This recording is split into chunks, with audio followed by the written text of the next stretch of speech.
Hi, it's Rick Glassman from the Take Your Shoes Off podcast.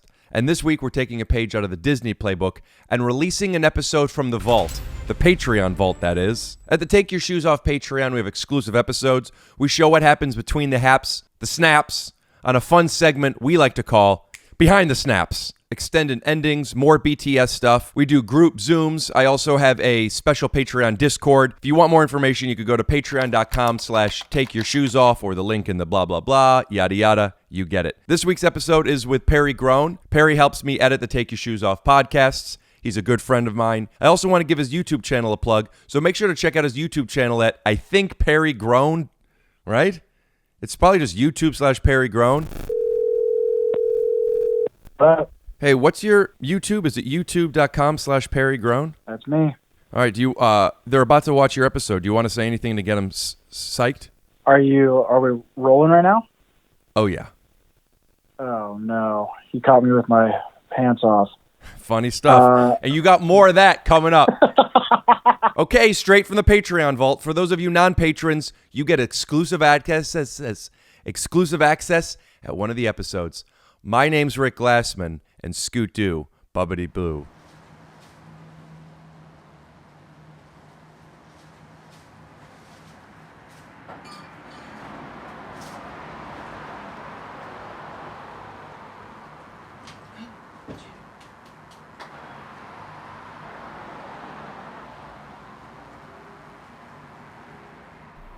Scoot Doo, Blabbity Blue.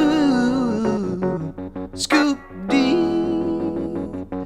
Oh yeah. Where does this guy plug into? Your left arm rest. Your left arm rest. Your left arm rest. The back of it. What are you drinking? Little coffee. Coffee? Nice. Funny that you ask, Perry. Not just any coffee, but Blue Bottle coffee. I don't just have a yada ba ba ba ba, but when you're really having a rough night in the woods, Blue Bottle. Hey, do you have like a granola bar or a fruit by the foot? I have both. Do you really have both? No, the best I could offer you is a cold RX bar or the split stuff. Yeah. So, Either one. this RX bar has been in there for months, but it's cold, and I think they have a long shelf Thank you. life. Oh, this is perfect. Let's see you do a commercial for each of them. Yeah, so I'm gonna let you do your thing with the commercial, but I would just like to having had done this for so long, both podcasts and commercials. The first thing you want to do to make the audience connect with you is to make them understand that you have a use for this product. Okay. You're not going to make them believe that they have a use. Right. You can't. You don't know them. Sure. So show how does it help you? Right. When I'm hungry. Right. Yeah, so why don't you start off by asking again here, put that out of frame or just hide the RX bar. Okay. And then ask, yell off screen if I have something to eat. And then you remember how convenient I actually, because I was on the go and I didn't have time. Right. Hey, Rick, do you have anything to eat for me? Hold that thought, Rick. I just so happen to have something that you might not have in your fridge. It's this right here, and it stays cold. Rick, do you like cold food all the time? Yeah. How convenient. Rick, do you also like 6 almonds? I mean, if I could find them. Well, Rick, look no more, because there's 6 almonds right here in this RX bar. Now, nobody understands what RX stands for. It's a prescription, right? It means it's like a prescription for something. Oh, so you understand. So, well, anyway, so this has 2 dates, 6 almonds, and 3 eggs in it. Sounds like going out with a girl on 2 dates and making her breakfast in the morning, and the almonds would be your balls, so having sex 3 times. And that's exactly right. And it also, let's say it together, stays cold. There we go. How much is one of those things? This right here only costs a friendship with Rick Glassman. That's a bad choice. Try again. Give a realistic price. This bad boy right here only costs about $2.99, and it fills you up. I think they're like $4. Okay. They might be $3. All right. Well, I'm gonna. Oh, and no BS. There's no BS in it. So. Wait a minute. Are you talking about the RX bar? Or are you talking about Take Your Shoes Off podcast? How you guys doing? My name's Rick Glassman with Take Your Shoes Off podcast, where we offer a lot of things, but no BS. Today's special guest is Perry Grone. You said it, or I said it. Whatever. We'll be right back with a word from something. A big shout out to our sponsors, Helix Mattress. There's nobody on the planet like you, so why would you buy a generic mattress like everybody else? Helix has a lot of different mattresses to choose from, and they will help fit the proper mattress by taking their 2-minute sleep quiz. What's this? Oh, and I quote, matched for a customized mattress that will give you the best sleep of your life. Helix is offering up to $200 off mattress orders and 2 free pillows by visiting helixsleep.com/TYSO. That's up to $200 off all mattress orders and 2 free pillows by visiting helixsleep.com/TYSO. Great. Now, Oh man. let me make sure everything's going. Yeah. Of course. So, for those of you who are not in the know, I advise you getting it ASAP. Let me help you. Perry is the behind the scenes. What would I call you? The gift? What do I call you? The comedic addition to TYSO that before you things were better, but now it's easier for me. I don't know how to word it, but Perry is the go-to editor for TYSO, where I guess I can't say that because it's not just you. There's also George, and there's Pepe, and there's Evan, and there's Tom, and there's of course the King, Betty. But you're the main like. I think I want to explain. We'll talk more about the process, but just so people understand, I record these, and then I do mild, if any, editing, kind of just like getting it set up. We send it over to George. George then watches the whole thing, and he takes some stuff out. Usually there's not much that we take out, but during it, as for those of you on Patreon who have seen the behind the scenes, or between the snaps, we like to call it, I'm giving a lot of notes and direction. He takes those out and he implements them. And then we give each other notes and we have this document. And then it goes on to the Perry draft, or as I like to call it, it's easier for me, but no, I'm just kidding. It's great. You've added so much to this. Without you, I think that we would probably have a few less subscribers, maybe a few more. It's hard to tell, but I do know the product would suffer. Before you got on board, everything was black and white. And now there's camera switches that I have to stop watching because we should talk about that. Yeah. Perry then takes it. He does the camera switches. He adds his round of graphics and videos, and those have grown to include also things like little fun effects on I don't know when this is coming out, but recently the Will Forte one. I loved when you added when I was pretending that Will was frozen. Oh, the glitches? Yeah, and then you adding like the glitch stuff. My stomach just started really hurting. Oh, really? And I think it's something to do with this smoothie that I made. Oh, shit. We can pause. I might have to go to the bathroom for a little bit. Okay. Come back. We both have like beards. It's been so long. Oof. Maybe the coffee will help. I don't think so. Coffee makes you poop. Yeah, but coffee will upset your stomach. I mean, give it a shot. But coffee is Diuretic. It's an intense stimulant and might mess with your stomach more. Give it a shot. Okay. If you need to poop, we can snap out of this. The problem is I can't poop yet. I always need to poop. I just can't poop. That's like saying, oh, do you need money? Yeah, but it's not like I just pick it up. You have to have the opportunity. Right, but you could force a poop. No. You can't force a poop? I could force take your shoes off is 2 things. No BS and a lot of forced bits. I could force a bit. I can't force a poop. Are you okay right now? I'm feeling like but right now I'm okay. Okay. I really empathize with upset stomachs because for like 20 years I didn't understand that I was lactose intolerant. and then are you good? Yeah. And then the rest of the story. No, I didn't mean to really throw you off. I was joking. No, go ahead. Tell me about your stomach. You obviously don't watch the podcast. Boring, but go ahead. And then that's it. And then I found out I was lactose intolerant. Yeah, we connected on that. I also didn't know I was lactose intolerant as a kid, and after my stomach aches, I would go eat ice cream because I just went through such a tough time on the toilet. I didn't know. Yeah. And now here we are, a couple of lactose intolerance, sometimes not eating meat, sometimes gluten-free. Couple of guys that make a podcast. This was my fear, is that I would just be laughing the whole time. Oh, well, yeah, what a disaster.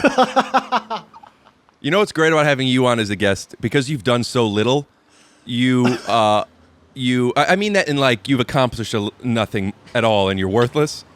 That, like, I am like, oh, Rick's funny. But most people I have on, it's like, all right, yeah, I'll do your podcast. But just, you know. Right. What time do I have? How long does this go? Yeah. So I don't remember what I was doing or saying. I want to make sure I'm actually being honest and clear with the people watching. Perry is the. I want to say that you're the editor, but you're not. I don't. Right. I can't say that because you're not, but you also are. I mean, you and I are the editors. Yeah. But realistically, at least the past 30 plus episodes, you have been like. You do the first pass. Yeah, I help edit the podcast. Yeah, you more than help edit the podcast. You started helping editing the podcast, and a couple of things happened. One, I think it's actually something happened, and it happened for a couple of reasons. When you first started doing it, I had notes on notes. One, because I am controlling of this, and two, because you weren't. Not for right or wrong, it's a subjective, just there's a certain tone that I wanted that, you know, little things, and since this is the behind the scenes, I'm happy talking about this part now. Like, camera switches I want done a certain way. I like to show reaction shots. I want to show, like, if there's a conversation cutting back and forth, but I don't want it to be too much of this, which is an intuitive choice. And you were doing it your way, and I liked it a certain way. And just after like 5 or so episodes of me talking to you too much, we got on the same page. Sure. And it became not necessarily better, but I'm okay with it. And also better. Okay. And then there were certain jokes that I didn't like, certain jokes that I did like. And Like what? I didn't like a lot of jokes that were word heavy. Like when you were adding stuff, words, and sometimes it does work. Like I love putting up quotes. Like if somebody says something that's ridiculous or funny, put it up to highlight it. And then sometimes I would do certain jokes or you would, but it got confusing when it was coming from different people. Like when I would do one, it would be coming from Rick's point of view. When you would be doing one, it would be coming from the audience's point of view. Right. And I wanted just to find ways of keeping it all like, this all needs to come from, we're one editor when the audience is watching it. You know what I mean? And then certain pictures that were important to me, like I want bits a lot, but sometimes the point of it isn't for a laugh, it's for a nice reference. When we comment on a movie someone was in, or an actor, or a date, or something, I don't want people to be confused with it, you know, so little one, when you put up, on the Will Forte one, it was when Will mentioned Kristen Wiig. You put up the word Kristen and then a picture of a wig. Yeah. Hysterical. Lost it laughing. Loved it. However... No good? I got rid of it because I want to show, here's Will Forte on the podcast talking about a fucking awesome movie, MacGruber. When he's mentioning one of the funniest people in the world, Kristen Wiig, I would like to show the picture of Will and Kristen on set together. It's not that what you did was wrong, or what I did it a few times with different names. Did you change the other ones? No. You did it a few times. Like you did one with a book, Novelty. And I did it a few times with names. I think it was on. I remember I think it was that episode where I did it. I think 3 times with names. Yeah, you did one with Justin Timberlake. And you did to Timber and a Lake. Yeah, that was fine for me. I left that. I like that. I left that one. Like I said, it's all subjective, and the point I'm making is after. 5 episodes, it was the camera switches I was comfortable, and then it was maybe 10, 15 with pictures. I still go over everything, but I used to go over it because I was clearing it. And I would go over them, and I would change a lot of them. I still add, but then I would change a lot. I don't really change anymore. Every now and then I might delete something that I don't like, or if I think of something, like there was one with Drake. I don't remember which episode it was, but I remember we did Photoshopped AF. Shout out to Photoshop AF. He made a video. He made an image of me with Drake. Yeah. So I like. Oh, you took the thing I did out and then put his in? Right. I like to do callback as much as I possibly can. Yeah. Another one that you now do, but I would have to fix sometimes. Yeah. Was when I would reference somebody who happened to have been on the podcast. I want to show a picture of them on my podcast. Like the thumbnail? The thumbnail. Yeah. To let them know. And then small things that I obsess over, like Eric Griffin was on, and you put the Eric Griffin 1.0, but it was referencing when we did Eric Griffin 3.0. So little things. But the point I'm making is, you and I have been working together long enough, and through that, it's gotten to the point to where we connect in a certain way where it's been really helpful for me, because some episodes I will go over sometimes almost all of it and change some camera switches. Very few do I do. Do you that. watch the whole episode? So what I generally do is I look where every edit happened, whether it's audio or a graphic And ad. are you doing fast forward? You could just see on the timeline. But I'm saying, are you watching the whole thing in fast I'm saying forward? I look on the timeline Yeah. where there's any edit. Yeah. And then I usually go at least a minute, depending on what it is, maybe a few minutes before and after, and I watch through the edit. And then I'll skip to the next edit. And by edit, I don't mean camera switch. I mean whenever there's an audio cut, so if something was taken out, yeah. That's why I ask you guys to snap every mark, or mark every snap. Yeah. Or to make sure that whenever Mark Norman's on, just, Right. like a spoken word audience. So I go over all of those. And sometimes when I'm watching it, if, we'll talk about this on the podcast, but I'd love to tell you this now too. Camera switches are still a bigger deal, at least to me, than I think anybody maybe even appreciates. Why? Because, you said that before. Why is that? Because the camera switches are doing something, if done right, that should be in the audience's control, which is, I want the audience to be in the living room. I like them here. It's another reason why I don't want to have a set. It's another reason why I like that we have a wide shot, even if we don't use it much, to let people see what's happening. Yeah. I want them here. So if there's somebody here, during the conversation, they're going to be looking. They're going to choose where they look. Okay. They're going to be look to you. They're going to look to me. They're going to maybe look at their watch during a time like this. They're just going to be looking around. I want the camera switch to satisfy their need intuitively before they have it. I don't want them to think, I want to see what Perry's doing. I want it to go to Perry before that. Right. How do you know what millions of people who are watching want to see when everything's different? It's subjective. It's intuitive. Yeah. I feel like I know the answer. What does that mean? I could try and explain it, but it'll be too wordy and it won't do anything. You feel like you know what people are interested in watching? I feel like I know objectively, this is the shot we need to have.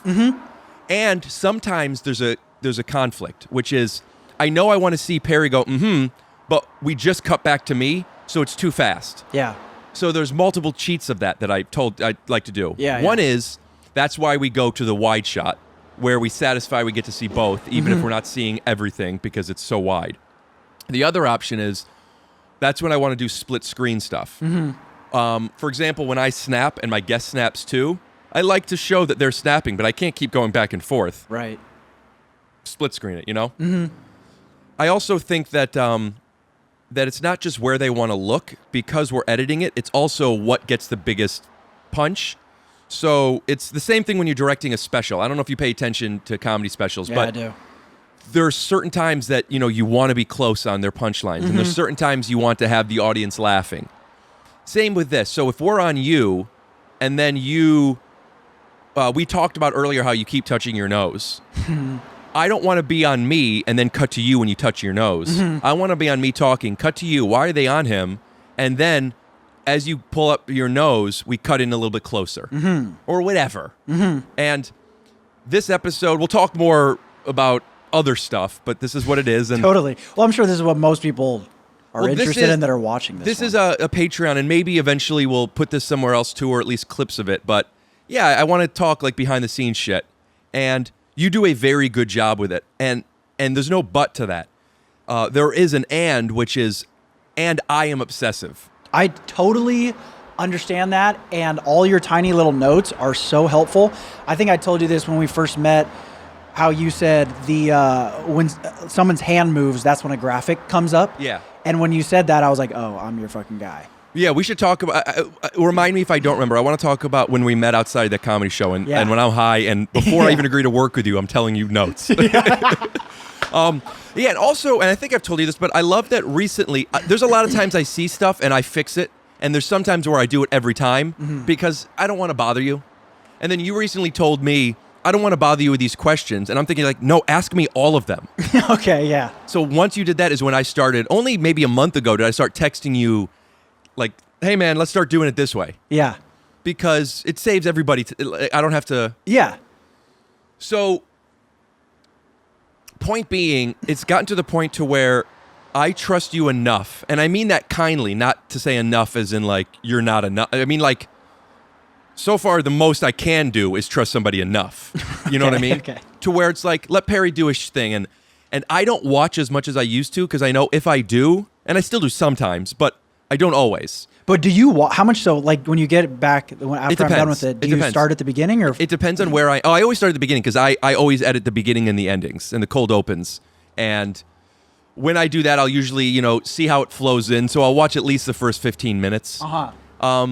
And then I might skip to the next edit, or if I'm into it a lot, I'll watch to see how it's going. Or if I'm not into it a lot, I'll watch to see how I could make it different and fix the pacing. How much time do you think you spend on it afterwards? After I give it to you? I mean, probably a long time. Hours? 10 hours.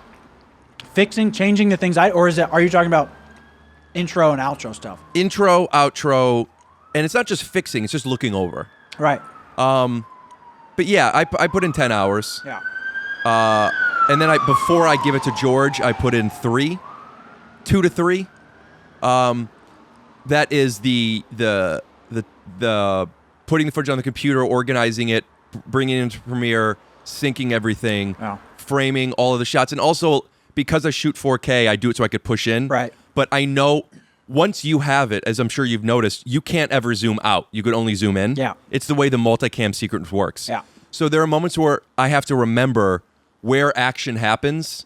So I go through each camera and will find where they stand up or where something happens. Like when Will Forte, when we wanted to show his sock, I have to go through the back end, which is, there's got to be a better way, but sucks because after you edit, it's, the hour mark in there is really the hour 20 mark in there. I don't know. Yeah. So I go through and I make those moments wide. Yeah. And then that's when you get it, those moments already taken care of. I'm wondering what a in the long term this looks like, You mean how we could make this more efficient and how you could take on more of a role? No. Like do more of it? Are you no. Well, I the reason I say that is because we've had this conversation. Right. Once it gets to the point where I'm filming my show, I'm not going to have 10 to 15 hours a week to focus on this. So that's what I thought you meant, like how you could take that over. Oh, I'm saying not necessarily me, just in general. What are you going to do with that? How are you going to fill that 10 hours? I'm trying to figure that out. I'm talking with George about it. I'm talking with Betty about it. I talk with you about it. Got to figure it out. And part of it is me trusting enough to where, like, there are some weeks where either I don't have the time or I'm just, I'm out, where I just have to, like, I'm not even going to look. And it's always great. Nobody says, why didn't we switch to blah, blah, blah whenever. Yeah. So 2 things need to happen. One is I want to keep having conversations with you so we get it to a point more so where it's where I want it or where I would do. Yeah, where I want it. And also what I've been working on and what Betty has been helping me a lot on is just being okay. Yeah. Like yesterday I did Beth Stelling, who is so funny. Really funny. And it was a great episode. I'm excited for you to watch it. Great. We talk a lot about the stuff that issues with repeating material and the rules you set out when you first start in comedy to how those kind of evolve. Also tied in with stuff that you won't sympathize with as much, but it's interesting in the world of being a woman in that and the awareness of the truths and the how people like, but you can't be, what are you going to do? Protest? Like just coming from a very honest place of There was one where she talked about where somebody slapped her ass at a show hard and it hurt her. No way. And she was like, it's not that big of a deal as far as like, I just said, don't ever do that again. But what am I going to do? It's not a big enough deal where I say, I'm never coming back to this club. I would never work again. It's just, it's talking about the reality of what it's like and not just the obstacles of it. It's just great. It was a great conversation. I throw it on my computer, and it was the first podcast I did in a few weeks. I took a few weeks off because, then that's why you did a few of them. I was just out of it. This camera, I'm going to have to keep checking. The master one, the plug that plugs into the wall broke. I ordered a new one. It comes tomorrow, but now I'm working off a battery, so I'm worried, is it going to die? Yeah. So I didn't start it until right when I had to, and I checked her framing, but I didn't even look. And I plugged it in. It zoomed in. I'm not even in it. You're not even in? I'm not even in the master shot? You could see me in the reflection. So, like, there's 2 shots of her, one master shot that's not as good as the main shot, but the main shot isn't focused well. And this stuff has happened before, and for the next week, don't talk to me. I'm gone. It's the worst. But because I am either getting better or so overwhelmed at the moment anyway, I saw it. I'm like, fuck, but whatever, man. We're just not going to have a good 2 shot, and she's going to be blurry, and on to the next. Yeah, I think your fans are more forgiving. Excuse me. Yeah, I think your fans are forgiving. So, but so I want you to talk to me and the people watching, like how you feel about it and what the process is. And I also want to make sure, in case I didn't make this clear, this isn't Perry is taking it and doing what I tell him to do, and then I check to make sure it's right. It is you taking it, trying to do the best you can to the voice and tone I want from this, but very, very much adding your own thing to the point where even if I did do it all myself, it wouldn't be the same and as great. You've added your own things, some of which I say, let's change them, let's not do them, some of which I said, do these more, let's lean into these. And it's grown and gotten to the point to where, like, I was looking at your edits to clear them, and now I'm excited to see what this is. That's like, cool. there have been moments where I have decided to make this part the promo for, like, the YouTube, the Instagram clip. Yeah, I saw, like, the Will Forte one. Because of the edit. Right, okay. So, just, ball busting aside, I want to make sure I'm being very clear and giving you publicly the credit of you add so much to this podcast. Thanks. And check out Perry's YouTube channel. It just got monetized. PerryGrone.com. No, I'm just kidding. What is it? YouTube.com. YouTube, Perry Grone. It'll be in the description, and also Perry edit this. Put up your thing there. Right here. 2 things. This is a total tangent. I forgot that I'm outside. That's the thing. Fucking beauty. This is a bigger note. Yeah. This is why audio is king. Yeah. Oh, For anybody who's making videos and you're worried about the camera or whatever, rule number 1, audio. When you could hear, we're there. It's beautiful. When I first got out here, a little anxious, don't know what's happening. I feel like so good now. Yeah. I love this balcony series setup. It's perfect. Hey, guys and girls. Excuse me. I'm sorry. Girls and guys. Girls come first. At least the girls that I sleep with do. It's a fucking joke. Relax. Advertisement? I don't know the rules. I don't know are you allowed to say cum, shit, piss, and fuck on ads? But I feel like with this ad, Helix Mattress, they don't give a shit if you cum, puss, fuck, or duck. Because on their mattresses, all you're doing is coming. Hi, I'm Rick Glassman from the Take Your Shoes Off podcast. And I'm not going to bullshit you like those other bullshit podcasters are always like, oh, you got to try this boner pill. It's guaranteed to make your boners. No, man. The only thing I talk about are things that are downright great. And that's why we're here with Helix Mattress. Now, I know sleeping could be a real pain in the neck sometimes. I mean that literally. Oh, my neck hurts when you wake up from sleeping. Okay? But that's because you're sleeping on a bed that's too soft, or you're sleeping on a bed that's too firm, or too hot, or too cold, or too small, or too big, or it just doesn't have the right consistency. And that's why Helix Mattress offers a 2-minute sleep quiz that helps fit you with the perfect mattress for you. Maybe you like sleeping on your side. Maybe you like sleeping on your back. Or, maybe you just like partying in bed, all right? And you don't do much sleeping anyway, right? Sorry, something in my eye. Because you're just having sex in it. Helix mattress isn't just for sex, but it's great for sex. Just go to helixsleep.com/TYSO and take their sleep quiz. See what bed they recommend for you and get a vibe for it. Because if you're in the market for a mattress, you get yourself a Helix. They have a 10-year warranty, but you also get a 100-day free trial. If you don't like it in 100 days, baby, send it back. They'll pick it up for you. They'll come to your house. They're dropping the mattress off at your place in a fun box that you get to open up, and it's like, and you're like, whoa, all that fit in a box? Hold on, Betty's calling. If you were calling to help me out with the commercial, no need, because I'm deciding to do things a little bit differently. I'm trying to not be like all the other podcasts out there who are always like, hey, try this because, you know, I'm overcompensating for having, you know, all the other podcast hosts have little dicks. Yes, of course they do. That's right. Oh, and Betty, isn't it true that if you get a Helix mattress, if you're a girl and if someone is having sex to you, that you're guaranteed to have an orgasm on this mattress? That's 100% true. Is it the mattress or is it me that you like so much? I love you a lot, and then the mattress is an extra bonus. We'll say it together. We'll both say it's all because of the mattress after I ask the question, okay? So wait a minute. Is it me that's so magic in bed, or is it the Helix? 2, 3. 2, 3, 4, and then it's all because of the mattress. Okay. Whatever. I love you. I'll talk to you later. Bye. It's all because of the mattress. Listen, let's say you're a loser dork guy and all you're doing is having sex with girls and going soft and not knowing that the G-spot is where it is and how to handle it. Which, by the way, it's just like a cup 2.5 inches in and it fills with blood, okay? So, like, it's up on the roof. So sometimes if you need to, if you could push on their pelvic area down, that'll help it do it.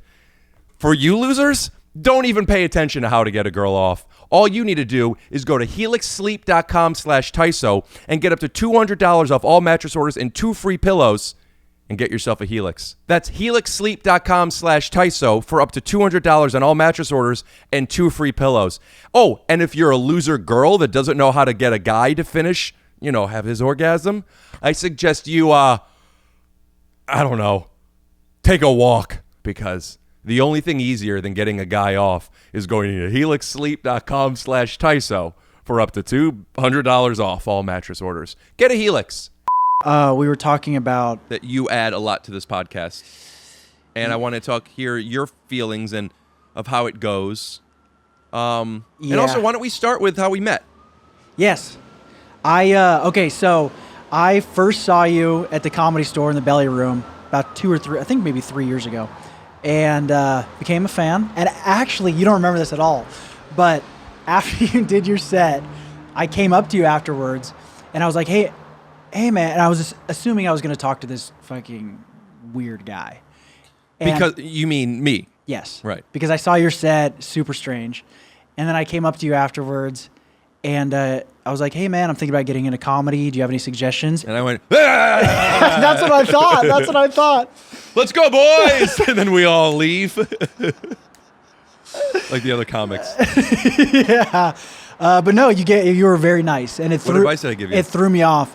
It threw you off? It threw you off because I literally thought I was like preparing to talk to this fucking incredibly weird dude. Because the set I happened because to the set you had, and it was, I think it was probably I've seen you do comedy probably like 5 times, and it was the best set that I've seen you do. And you just told me a website to go to, and then I think it's just an open mic website. The Chuckle Monkey? Was that what it was? There was a website I remember I used to look up that has all the open mics. Oh, no, you told me you said DM me, and I'll tell you which websites to go to. Gotcha. And then I DM'd you, and you never responded. Oh, sorry. Well, here we are. And then I saw you were doing I must have never seen it. You didn't open it up. And then I saw you were doing a show right down the road from my house. Went and saw you. Is that the one that I talked to you out after? Yep. And I said, great set. I saw you were looking for an editor for the podcast. And then you told me. Did I post on my story or something I was looking? Yeah. Or did I? You posted on your story that you were looking for help. And I was like, okay, yeah, I would love to talk to him. And then saw you after your set. It was an interesting set. I remember that set. I remember I was not in a good mood. Yeah. I wasn't in a bad mood. I just did not want to be doing stand-up. It was that's the thing. I've seen you do comedy a few times, and this has happened maybe once or twice, but this is the most where you you're being more interesting than you are being funny. And it wasn't, there was like a few laughs, but it was definitely, and it was really interesting, and you were running the light like a lot. Like I remember they had to click, because I was in the back right next to it, and they kept clicking it on and off probably like 4 or 5 times. Well, then I have to tell you this, because I don't remember that happening. I believe it. The person who was running the light must have been different than the person who booked the show. Yeah, because it was. Because everyone was doing 8 minutes or 10 minutes, and she said to me to do 15. Yeah. So they probably thought I was only doing 8 to 10, and I did my 15 because I have maybe I ran a little bit after that, but I'm pretty good with that stuff. So I'm being defensive. Okay, defense all the way. But I was right there, and she clicked it on and off. It was the light person, not the booker. Yeah, that's right. She didn't know. She didn't know. We'll put her Instagram handle up here. Right. Yeah, and then we talked afterwards, and I told you, and you were like, I gotta let you know, I'm really high right now. And then you just started giving me instructions on what you're looking for. But I do remember you telling me these things, and like, I relate to that as an editor. Mm-hmm.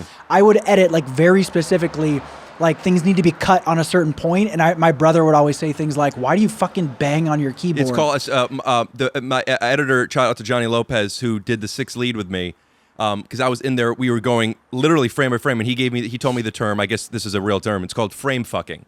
Oh, I've never heard. Where that. It's literally one frame over which way. When do you cut it? Matters. 100%. Big time. And and then you told me that, and I was like, all right, I'll try it. Send over some stuff, some videos that I had already done. And yeah, I remember. My intention wasn't necessarily to give you notes on how I want it. What it was more like, listen, here's what you're getting yourself into. Yeah, and I'm high, so maybe I'm telling you, but no, I think it was a fair representation, which is, I need things this way, a certain way. Like, is this something you get or on board with? And if so, let's give it a try. Yeah, I was almost like wanting to let you know, like, I'm tough. I'm on a balcony right now. Yeah. Again, I relate to that a lot. I can tell. With editing. I've let go a little bit, especially with YouTube stuff, because most people don't give a fuck about it. You know what I mean? If it was a movie or something on Netflix, I would definitely be more specific with it. But especially now with YouTube, you have to put so much shit out that it's like you can't be that particular with it. That's the mentality of film versus TV, or at least it used to be before TV became such a cinematic medium. But like, you need to come out with something every week. You can't make things perfect. And you have to find the quality through the quantity. I think you have to take care of it. Consistency. Yeah, quantity. Like how much you put out, through that, then you'll find your style and you'll hone it in. I do think you saying people don't care. Well, my thoughts on that are, people may not consciously notice it, but they do. Well, there's pacing that they may not recognize why they like it. Yeah. I think people, I take that back, because I still try so goddamn hard when I edit my stuff, your stuff. And where could people see your stuff? It's at this website, youtube.com/PerryGrone. Or they could click on the link in the description? Why did you snap? What did snapping do? Do a thing, I don't know. You want to snap to a clip of something? Sure. I can feel it getting bigger. Fuck, yeah. Sorry, I didn't let you finish it. You could go back. Oh, fuck, here we go. Oh, fuck, dude. Oh, my God.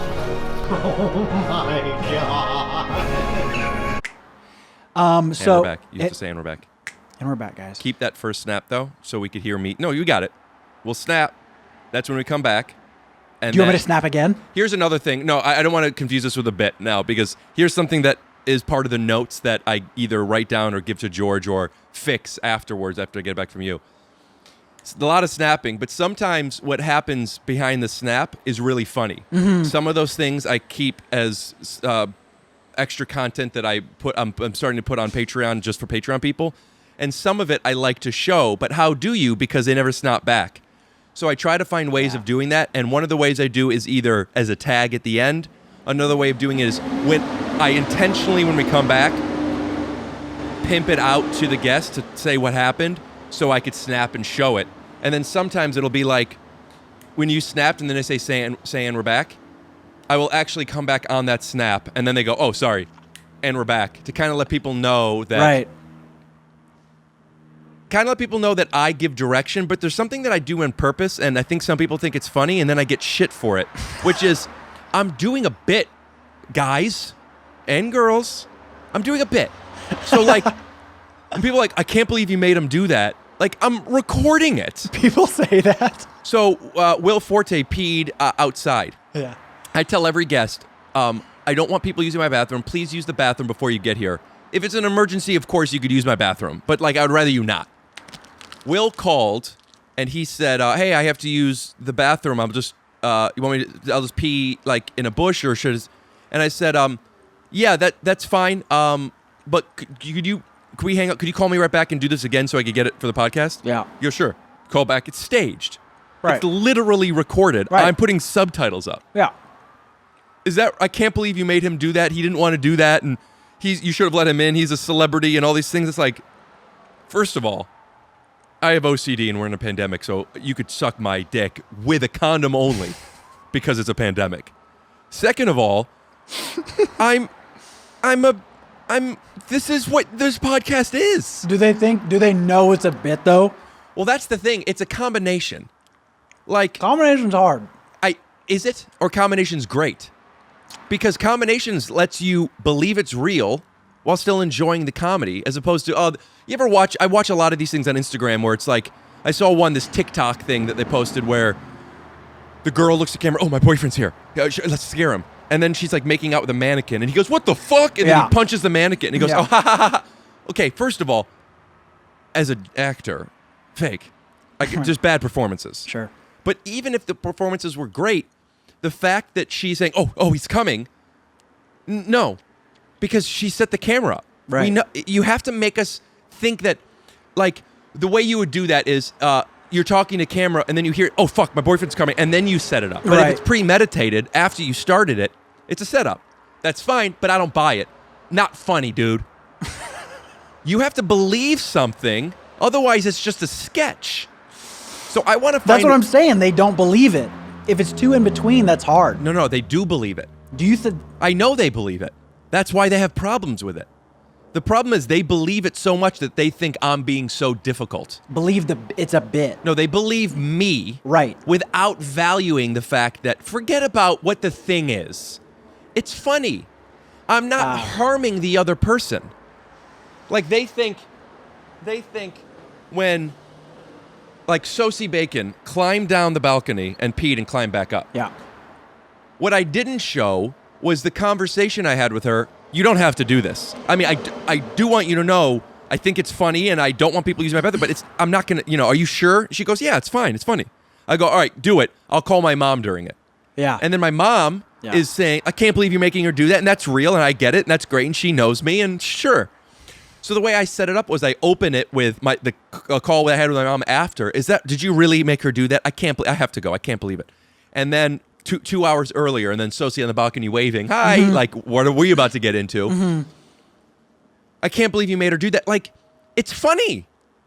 If she said, please let me come in, and I go, nope, piss off the balcony, you bitch, then it'll be like, Rick's an asshole. Right. But I don't want to show the behind the scenes of us being like, you don't have to, because then it's like, oh, it's staged. Yeah. It's not funny. Yeah. I mean, but it's a language. Like, some people don't get it. And that's why nobody's for everyone, myself especially. But if you like the podcast and you watch them all the time and have beef with that stuff, stop watching. Yeah. It was like that when I did the Over the Tray with Teddy, which I don't know if you ever watched that episode, but Dad Teddy 2.0 is still, if not my favorite, top 2 or 3. I haven't seen it. And the first Dad Teddy's when it started, because Teddy is making his joints and he's doing stuff and his fingers are dirty, and he has like the weed, he has the whatever this stuff's called, the keef, the putty, the clay, the liquid, it's just messy. His fingers are sticky. Is he here? Yeah, he's here when he's doing it. Yeah. And I'm telling Teddy, like, make sure you keep it over the tray, and then he's touching the microphone and blowing. 2 things are happening. 1, I'm serious over the tray, but 2, also because my dad's laughing so much, whenever there's a moment where Teddy goes off the tray, it's fine. Like, if he goes like this for a second, and I know he's coming back, it's fine, but I see an opportunity over the tray. Just a callback, just over the tray. It's funny. People are saying over the tray, Teddy, in the comments. We need to have over the tray shirts. And That's but awesome. some people are like, oh, he's so fucking difficult. Let the man smoke a joint. And it's like, it's funny. Yeah. It's like 1 out of 10 though. Some people are fucking. But what I'm saying is, the 1 out of 10, if that's the number, that don't like it, that allow the 9 out of 10 to like. Yeah. If I made it more clear to that 1 out of 10 that everybody's safe and comfortable and okay, then those other 9 people aren't going to be able to get something funny. Yeah. It's not going to be as good. I like to think of myself as the Batman of bits, where people may think that I'm not a good guy or a vigilante, but it's what the bit needs. There have been some episodes that there have been some awkward moments, and after, the podcast gets better. Yeah. And I look like an asshole. And you know what? If I had to even go far away on the other end, I am a little bit being an asshole. I don't think I am. You don't think you're an asshole? I think. Did you used to be an asshole? I have no idea. I know that I believe that my intentions have always been kind, but I'm sure we lack awareness and don't realize how people receive us. And I'm sure I could have come across as an asshole, and I made mistakes. But where I am now and the awareness I have, which is still not perfect, I know what I'm doing. I know the risk reward, and I have decided it's worth it. And I know that when I go on stage and some people might think I'm weird or uncomfortable, I don't want them to think that, but I know that that is an option. I'm trying to make that. It went from 8 out of 10 being not liking it to 5 out of 10 to now 1 out of 10, which I think is a great number. I don't know if that's real. What were those realizations that let you dwindle that down? Once I realized that people became On stage. Better jokes and shit? Well, first was realizing that they weren't on board with it. And I realized that early on. But I, in a defensive survival mode, had to be like, yeah, but the 1 out of 10 do like it. Double down. Yeah, you lean into it. Yeah. I didn't want it. I wanted more people to like it, but I also knew what I was doing was funny. Yeah. They didn't know it was funny. It wasn't that it wasn't funny. That's the way I think of it. I think this is a good way to remain confident. Yeah. If somebody doesn't laugh at me, it's not because it's not funny. It's because they don't know it's funny. Yeah. Kind of the same thing. If they don't know it's funny, it's my fault. Right.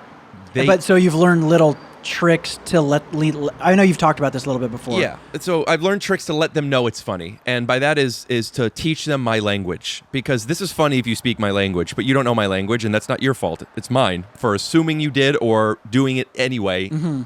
So I've found bits that are more understandable. Like if you and I spoke two literally different dialects, different languages, and I were to say, greetings, sir, you may not know what I'm saying. But hello, you might, because that word, people know hello, I know hola, even if I don't speak Spanish fluently, right? And then there are more things. Another way is going like this, and waving and smiling. Most people, intuitively, I would argue, recognize that a smile and a wave is some type of greeting, some type of hello. So the point I'm making is finding things that are still in my language, but are understandable to people who don't speak it fluently. What's an example of a bit that you do that with? I have a bit where I have my hood on and how you doing? And then the audience is like they're cheering, and I go, I can't hear you. Oh yeah. But in stand-up style, like I can't hear you, and then they're doing loud, and then I will tell them shh, and then sorry, let me call you right back. I'm starting my show. All right, love you, bye. And then I reveal that I'm wearing headphones, and I take out the headphones. Mm-hmm. Oh, he was on the phone. How you feeling? You good? Hell yeah. What are you up to? What'd you say? Let me call you in a bit. Yeah, let me call you right back. I'm about to start my show. All right, bye. I do think that's a funny bit. It's not the funniest bit in the world. It's funny enough, but the reason I like it as an opener is because it conditions the audience to do this thing, which is, at first they know what I'm doing. I'm asking, how are you? And they know that. They're not wondering what I'm doing. They know that. And then they find out what they knew was wrong. Oh, he's doing a bit.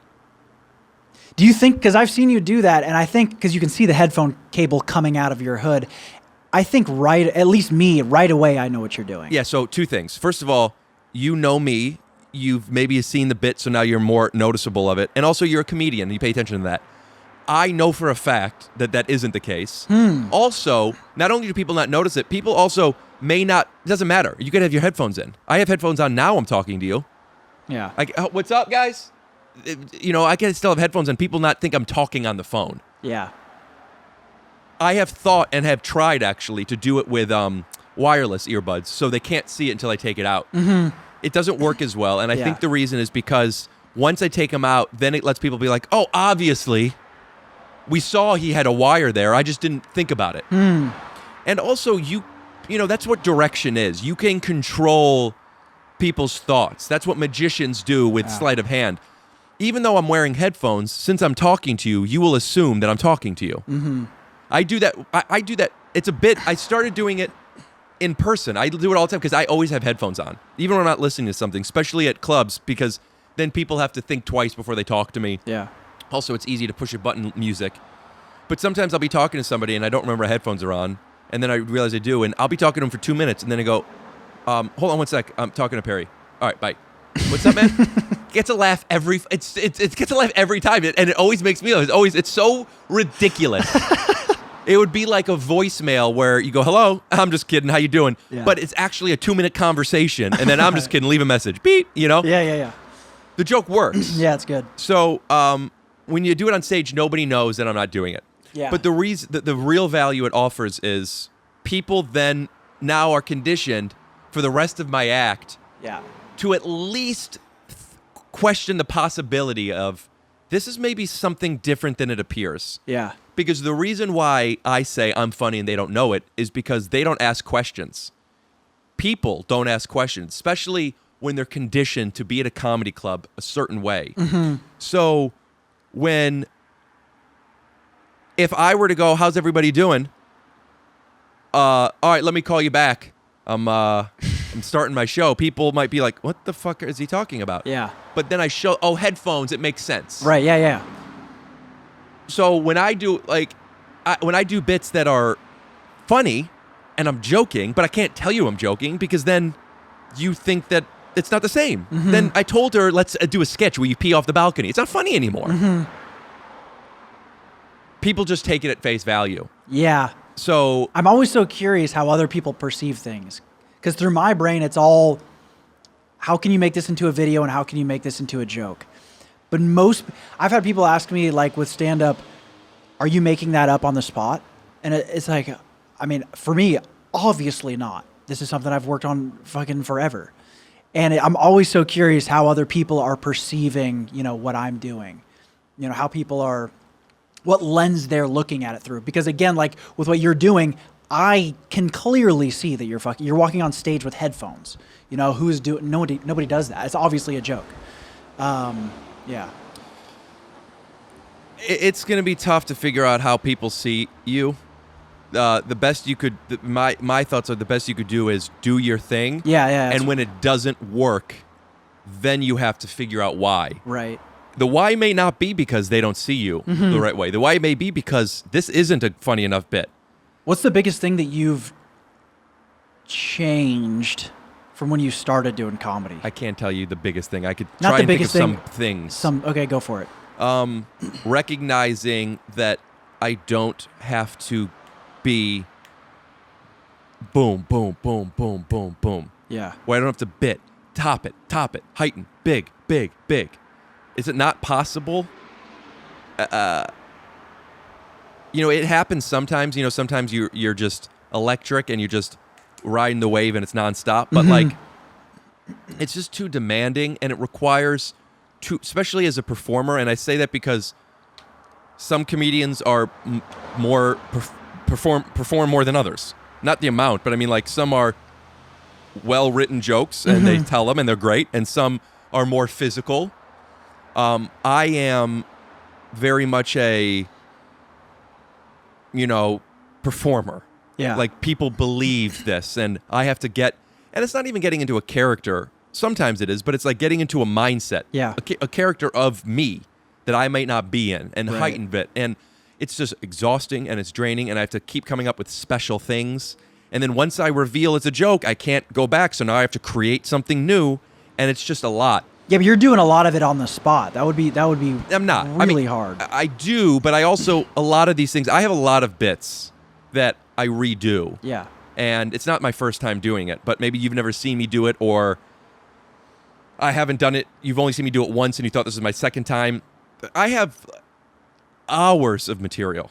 I have hours of material that I will usually do in a 15-minute set, 5 minutes of, and then 10 minutes of playing around. Okay. But a lot of the bits I've done before. Yeah, but you've told me that if you were asked to headline right now, you'd probably only have like 20 minutes. Well, that's what I'm saying. No, I have done it, and I do between 45 and an hour. 45 is what I say I want to do, because if I don't want to do more, I know I'm okay. I'm able to do it now because of this realization. The point I'm making is, in my 2 hours of material, you can't do all of it in the same act, because that's what I mean. Once I reveal that I'm not using the puppet, I can't then start using the puppet. Yeah. Or once I reveal that I'm wearing the headphones were fake, I can't then do the other headphone joke. Right. I'm saying a lot of my jokes cannibalize the other joke. Right. Because it's not just me being up there telling stuff. It's me kind of controlling the energy to where, one of my favorite bits to do is to go up on stage and be introduced as a comedian, as a guy who always comes around. And he's super nice, and I think he's really funny. He's always wanted to do stand-up, but he's never done it. He's been nervous, and somebody dropped out, so we're going to give him 5 minutes. This is his first time, and he is nervous.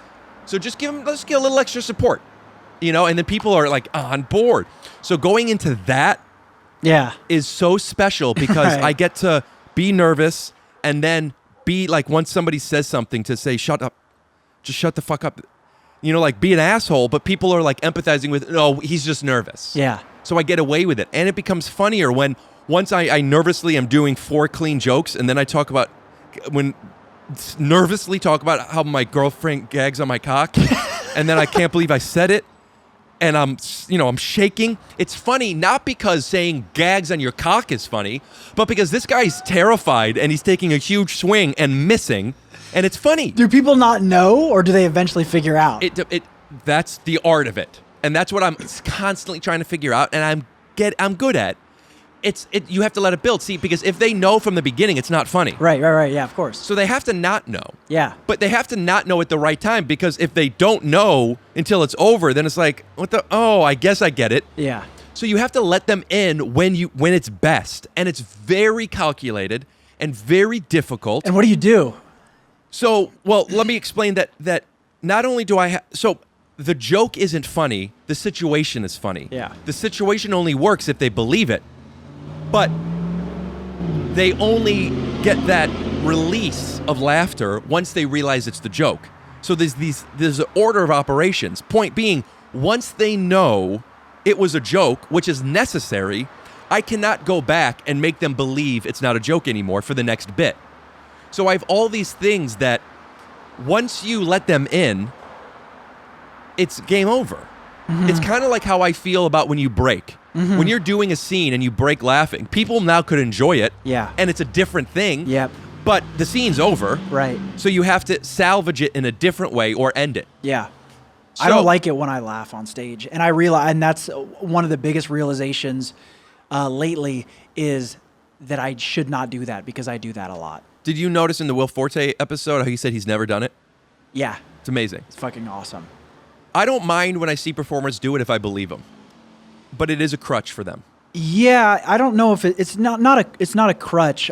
For me, I mean, maybe it is, but it's more just like, I'm having fun, yeah, but I like the character side of things, where you are fucking around and trying to control a thing. That's where it's like, when you're doing a character performance, when you break, you end it. But when you're really Perry and you laugh, it's endearing because we're seeing his real emotions. Yeah. So it does depend. But in that moment where I am making them believe something, once I break, the reality's broken. It's not that I'm laughing that's the problem. It's that I break the reality. Yeah, you can kind of slip back into it, though, a little bit. It depends, but you can't slip back into it in the same way. You could slip back into it and finish the thing and be like, this is funny. But you can't slip back into making them feel one way and then releasing the tension. Yes. Yeah. So playing with or manipulating energy and tension is very important, but there's an order. You know, you have to have your appetizer before your dessert. Mm-hmm. Yeah. Or you have to write a bit where dessert comes first. But so with those people, so what I'm talking about is what I've learned that's been very beneficial is, Rick, do the bits, do the silly, manipulate the energy, but it's not just okay to also go up there and, as you refer to, being interesting more than funny. It's not just okay to do that, it's important to do that. Because the audience will get exhausted with this just bits. Yeah. Especially if you're doing a longer set. Totally. Fuck yeah. And you also, what I love about the podcast is people get to know me a little bit. Yeah. You want the audience to get to know you and be interested in you. Yeah. And then laugh with you. Yeah. You're not going to be able to do that first time comedy bit anymore after this. When people get to know you. I would argue that I could still do it, but it's going to be like watching somebody do a trick that they know how to do. I won't be able to get the same. Like, here's how I'll do it. Here's what it'll be. And this is sometimes now because people, when they come out and see me, I used to get all the time, I didn't get it the first time, I loved you the second time.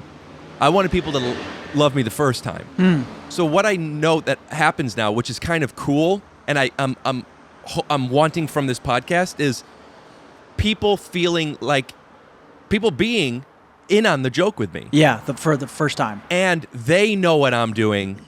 It's like when a friend comes to a show and you know I'm fucking around and the audience doesn't know, even if I'm bombing, you think it's funny because you're in on it. So the audience could be in on it. As long as there's some people in the audience that don't know. So do you remember how long it kind of took? I'm still figuring it out. Yeah, but okay. Do you remember how long it kind of took to start to get more people on your side? No, I do remember, I don't know how many years in I was, but give or take a couple of years, I'd say 4-5 years in. Yeah. Being on the main room stage at the Comedy Store. Yeah. Doing a set where I saw the people in the front row looking at me like this. They were looking up, they were smiling, they were not laughing, and I had their full attention. And that was, in my head, I just made it to the next level. Yeah. Steve Martin talks about that, where he has people, a lot of times he'll go to comedy clubs and just like be mesmerized. He's not laughing, just more like very interested.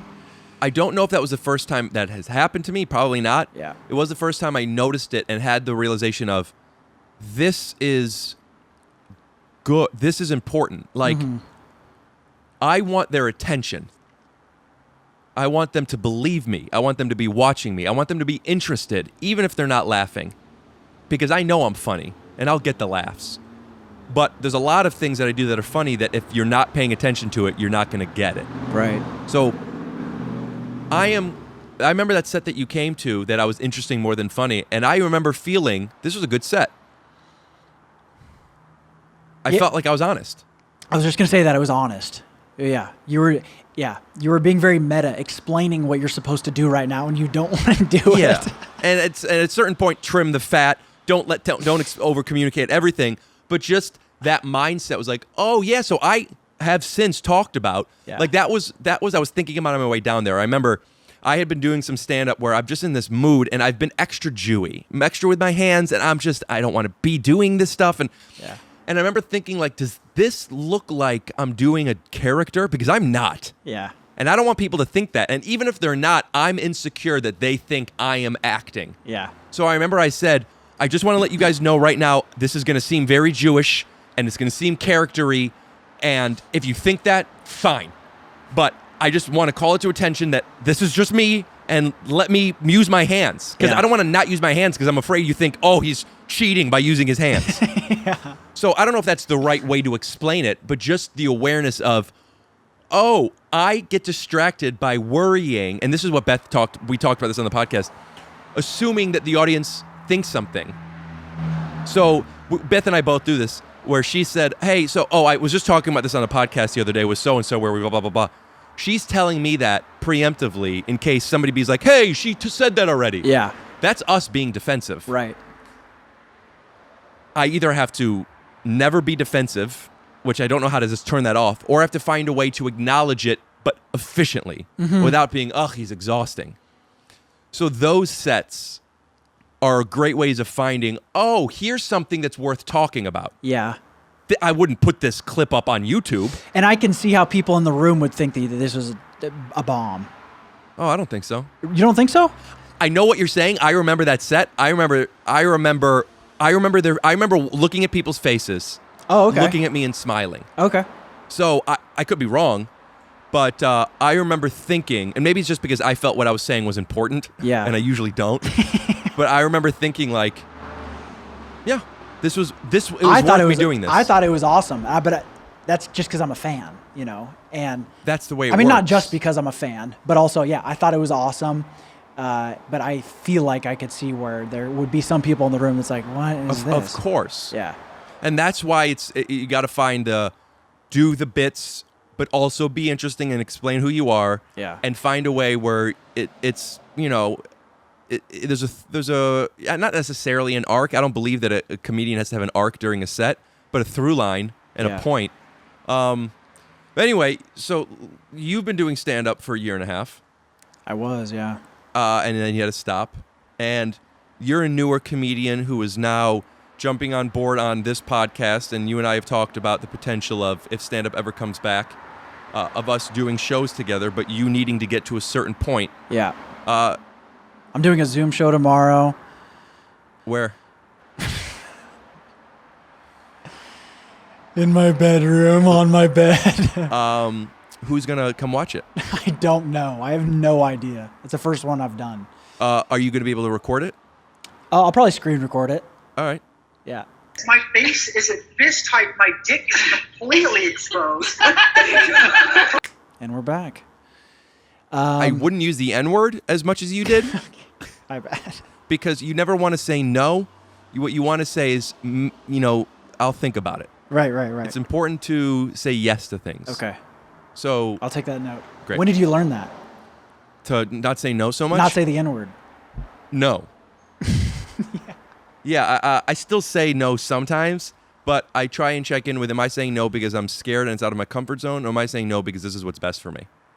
Okay. Cool. So I have a Zoom show tomorrow. And wait, what was the question? What'd you ask? I can't remember what you asked. I said, where is it? And who's it? Who's doing it? Who's it for? Who's it for? Yeah, like... I don't know. My friend asked if I can do a Zoom show. So got a text from my dad. Yeah. Just finished Will Forte. It was great. You created the right tone. Let him tell some great stories, and I liked it. Nice. I like that he said that because part of the Rick came off as an asshole. The Will was one of those episodes where... Did you keep that part in? Yeah. The part we were talking about? Yeah. Cool. But I just wanted... it's nice to hear because I know some people would disagree.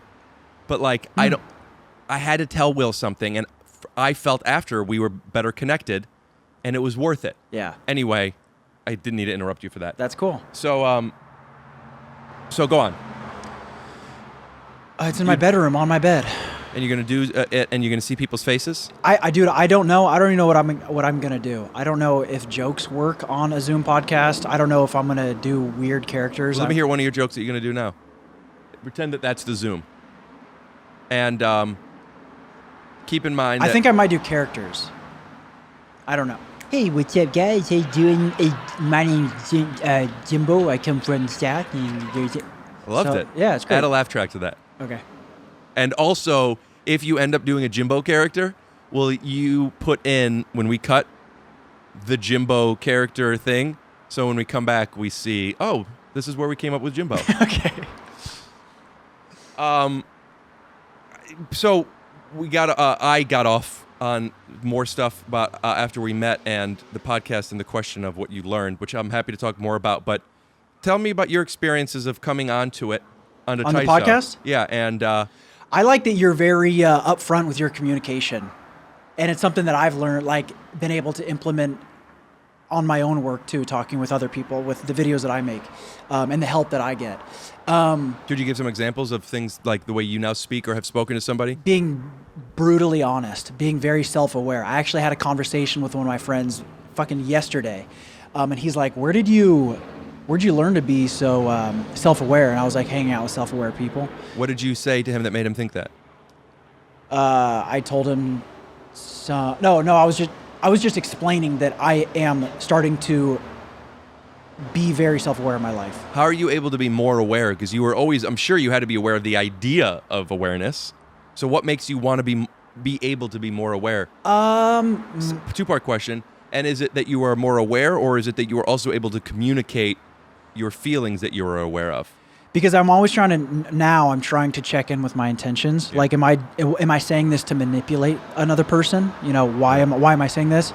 And then what was the other question? Well, that kind of is both. The communication, yeah. Yeah, like some people are aware of their boundaries, but can't communicate them to people.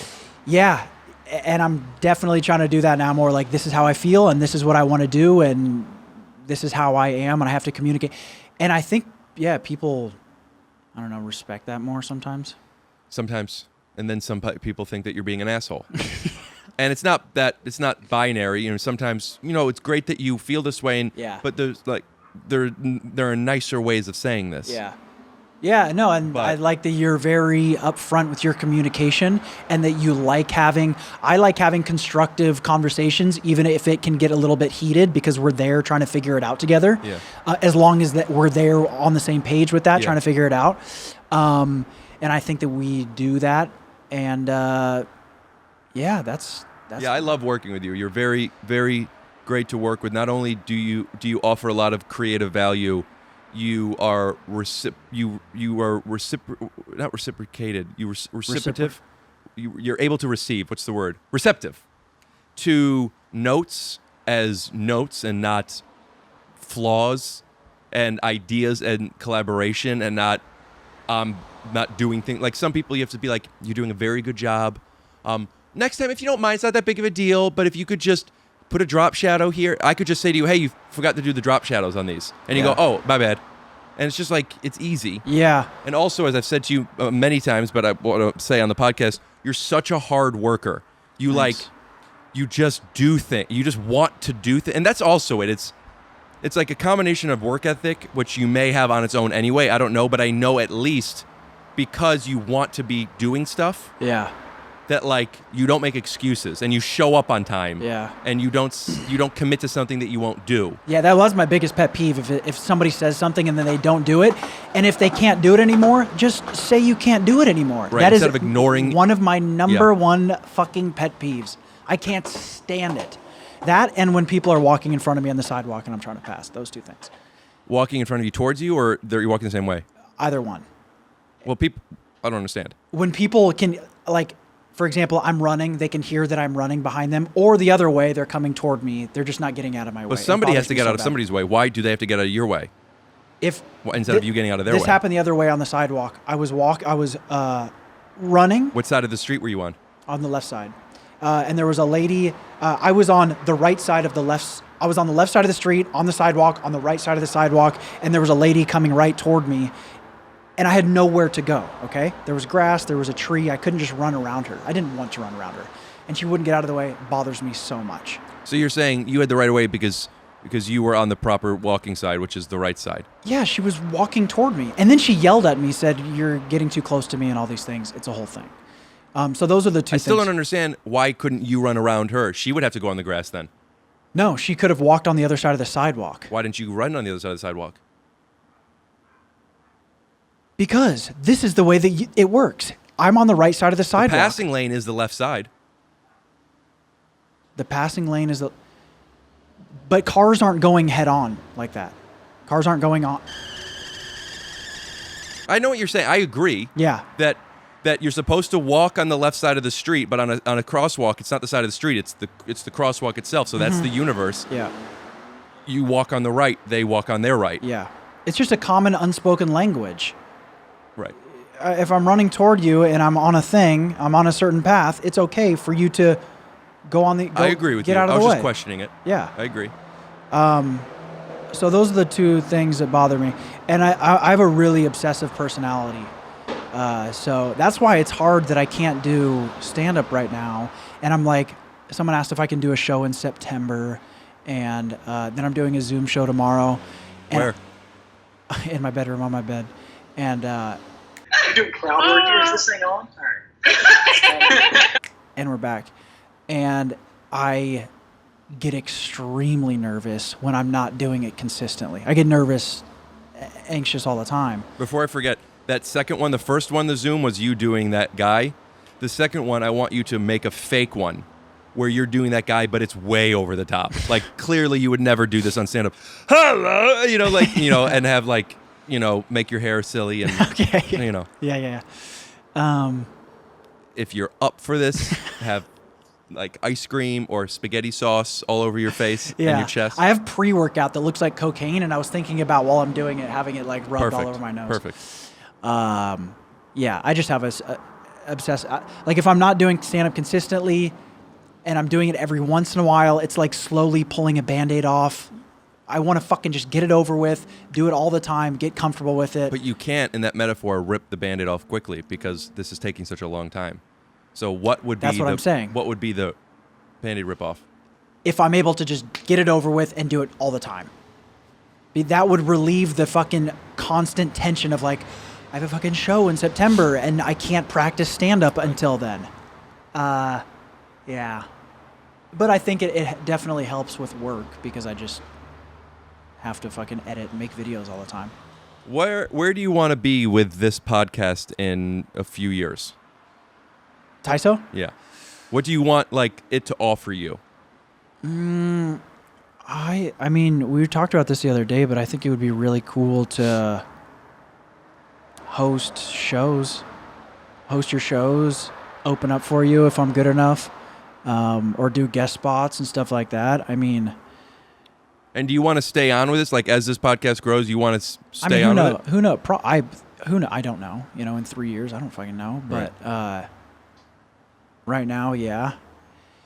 I mean, there are times when I'm like, good thing that I really enjoy this and I think it's funny, or else I wouldn't do it. Because it's time. Editing anything is time consuming. Yes. Yeah. Like, sketches that are a minute long could sometimes take hours and hours to edit. Yeah. I mean, working with you and that it's funny and interesting and informative, all those things are valuable to me. And I also want to find, as we talked about, but just putting on the podcast, other ways of offering value to you to let you know that I want you on board and that you're part of this. And that's why this Patreon episode is, I mean, I wanted to do this anyway, but I want to find more moments of getting people to check out your stuff, your YouTube channel, which it's Perry Grone is a guy.com, and we'll put a link in the description.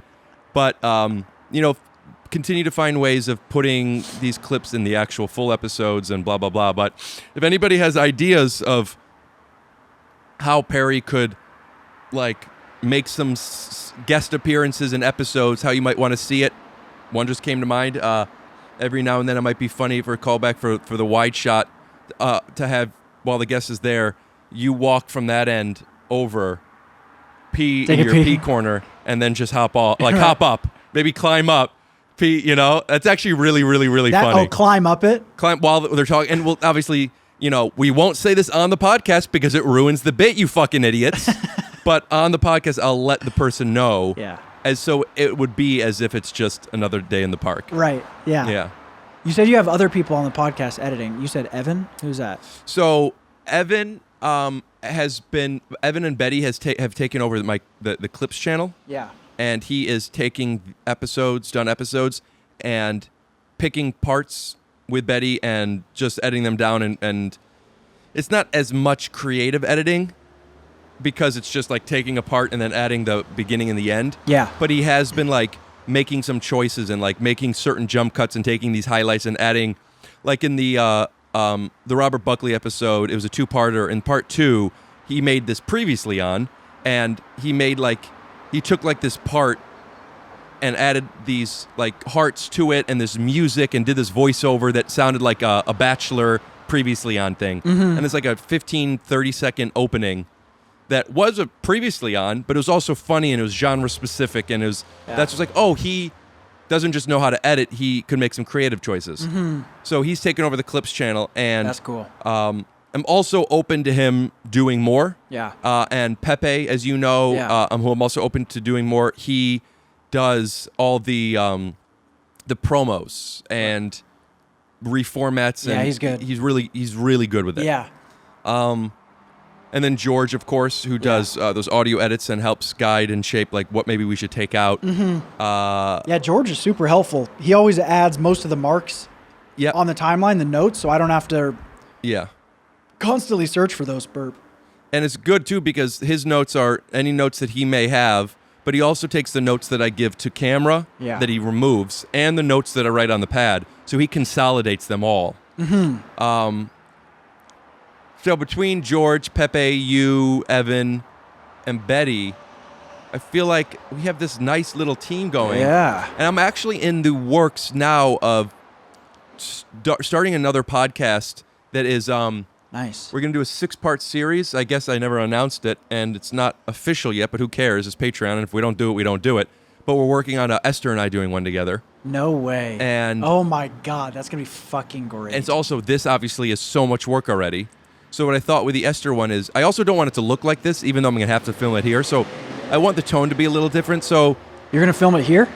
for now, just because of we need to have a socially distanced thing, I was thinking what I might do is set it up different. Either my chair there and her on that side, so it looks different. Is she going to come over to do it? Or like you'll do it in person? Right. Or I was thinking we could go on that side of the balcony, and I could do it from the other window. Right. I haven't figured it out yet. I have a few ideas. But we're just going to do a test. We're going to do like 6 episodes to try it out. Yeah. And it's not just to try it out for us. It's also, oh, that's good. You guys have fucking great chemistry. Yeah, it's the good episodes. Yeah. But also, want to see if it's possible, because I'm going to be producing it. Betty is going to be doing it with me. Yeah. So and also we're going to be doing segments and people calling in and it's going to be more interactive. Is it going to be on a separate channel? We're going to start a separate channel. Nice. But they're going to help each other out. So with that comes more editing responsibility. It's not going to be as labor intensive as this podcast. We're not going to do those things, but I still want it to look good. Right. At least camera switches and such. Yeah. So as my go-to, right-hand man for editing, I'm going to offer any and everything to you should it make sense, and the money and the time, blah, blah, blah. But realistically, I think it would make sense because I don't want you to go over there and not here. I'm not willing to let TYSO is my priority, you know? Yeah. So I want this to stay streamlined, and it's already tough. Mm-hmm. So we'll have conversations as it goes, but I thought, well, with Pepe and Evan, maybe they could help with something like that, you know? But then there's the problem of getting them footage and blah, blah, blah, blah, blah. Yeah. So I don't know, but I think that what Esther and I have is very special and fun. It is. Do people get the jokes? There are people that don't, but for the most part, people... on Esther, in order, probably, Esther and then tied between Adam Ray and Eric Griffin are the most where people are saying, do a podcast with each other. Yeah.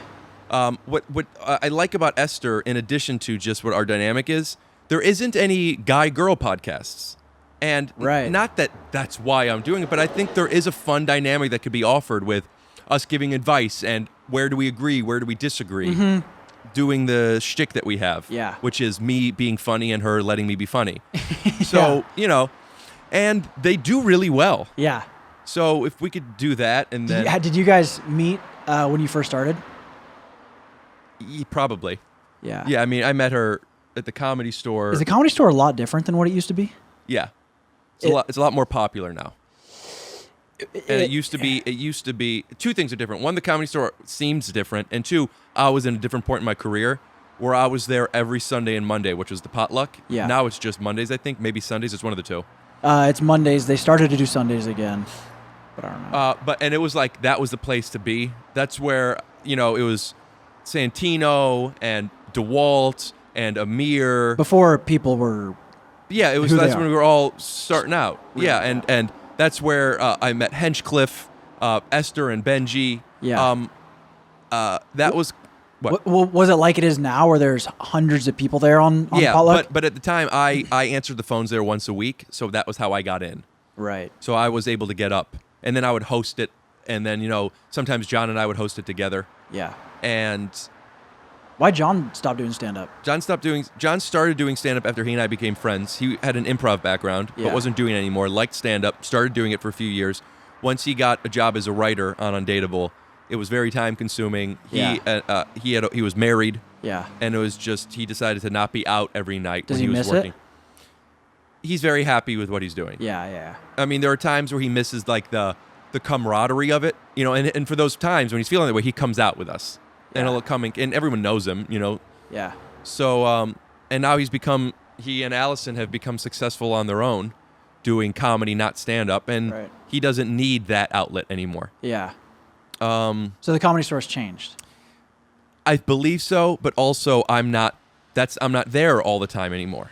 Yeah. And those people, that group, that fraternity, we're all doing other things. We don't just kick it there now. Yeah. So it's not like my friend.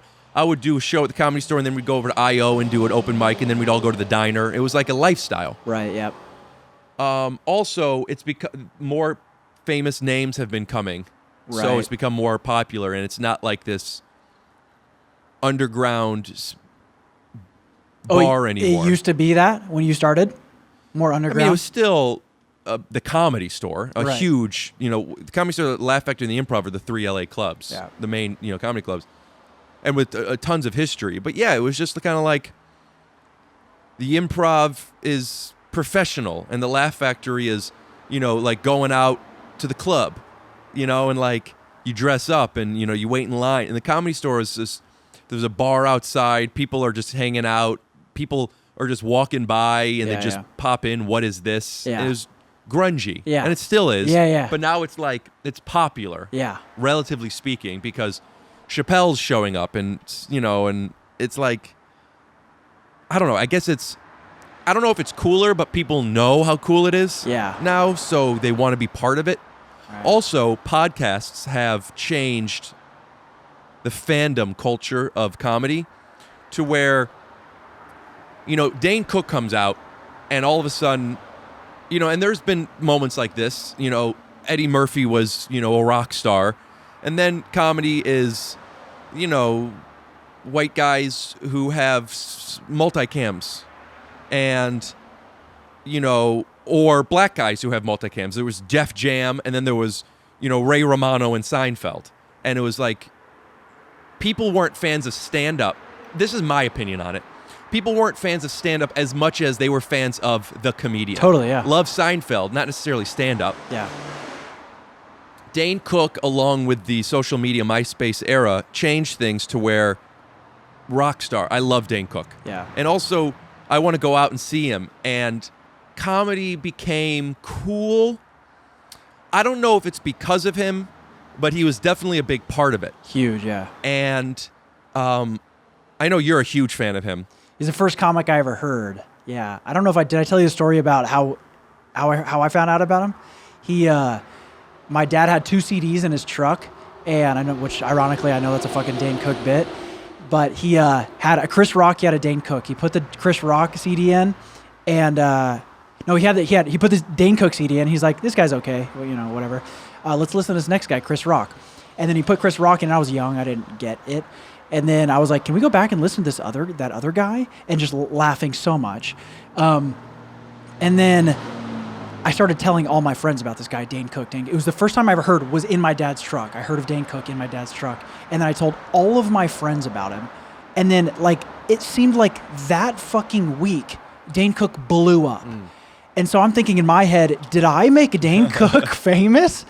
And yeah, so he's the first person I ever heard. I used to download all of his music off LimeWire and listen to his shit fucking all the time. Hold on, I want to see. I used to listen to his albums before I would go to shows to get me pumped up. Just to get jacked up because his stuff is so fucking wild. And I would listen and like... One second. Yeah. I want to see if I can... Are you calling him? Hello? Hey. Who are you looking for? I'm sorry. May I please speak with Mr. Cook? Which one? Mr. Dane Cook. Mr. Dane Cook. Let me put you through to him. One sec. Sure. Hello? Dane. Yo, Rick. How you doing, bud? Where are you? Was that your assistant? For Glassman. Yeah, I have an assistant who's also a Dane Cook impersonator. So it's kind of cool because it sounds like me, but it's not. Well, how do I know I'm speaking to the real Dane right now? Hold on one second. Let me grab my assistant for you. One sec. Hello? Hey, You had a question about me and my impersonations of Dane? is this not Dane Cook? This is Dane's impersonator. I'll put Dane back on. One sec. Rick. Yeah, hey, Dane. Hey, isn't that amazing? He's unbelievable. Could I hear your impersonator's voice when they're actually speaking like themselves and not like Dane Cook? Let me tell. I'm going to yell it across the room before I put you through. Hey, Philip, when you talk this time, just talk like yourself. Don't do the whole shtick with me. 1 second, Rick. Hey, what's up, Rick? It's Philip. Hey, you still sound like him. Well, it's, my natural speaking voice from doing so many Dane Cook impersonations at contests and such. I kind of just... And your name is... just kind of came up with a cadence. Your name is Philip? Yes. Philip, let me hear you do a Dane Cook bit as Dane Cook. A classic something. Perry, what's your favorite Dane Cook joke? You won't be able to hear Perry right now because of the setup, but I'll tell you what he says. Let me put Dane back on.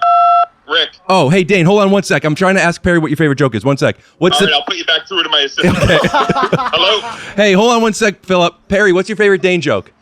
How about when you're late? All right, Philip, Perry wants to hear you do your impersonation of Dane Cook doing the when you're late joke. I got to ask, hold on. Dane, what's the bit with the... I'm going to put you back through to Yep. 1 second. Yo. I think that you're asking him to do a bit that... I don't know. Have you even listened to that bit in like 15 or 18 years? It's an old No, bit. he's shaking his head. No, hold on, I'll put you through. He's shaking his head, but I'll put him through. Well, yeah, no. Do you even remember the bit that he's talking about, Philip? I don't, unfortunately. Perry, give me more info on the joke. It was Yo. it was a bonus at the end of an album. He said it was the bonus at the end of an album.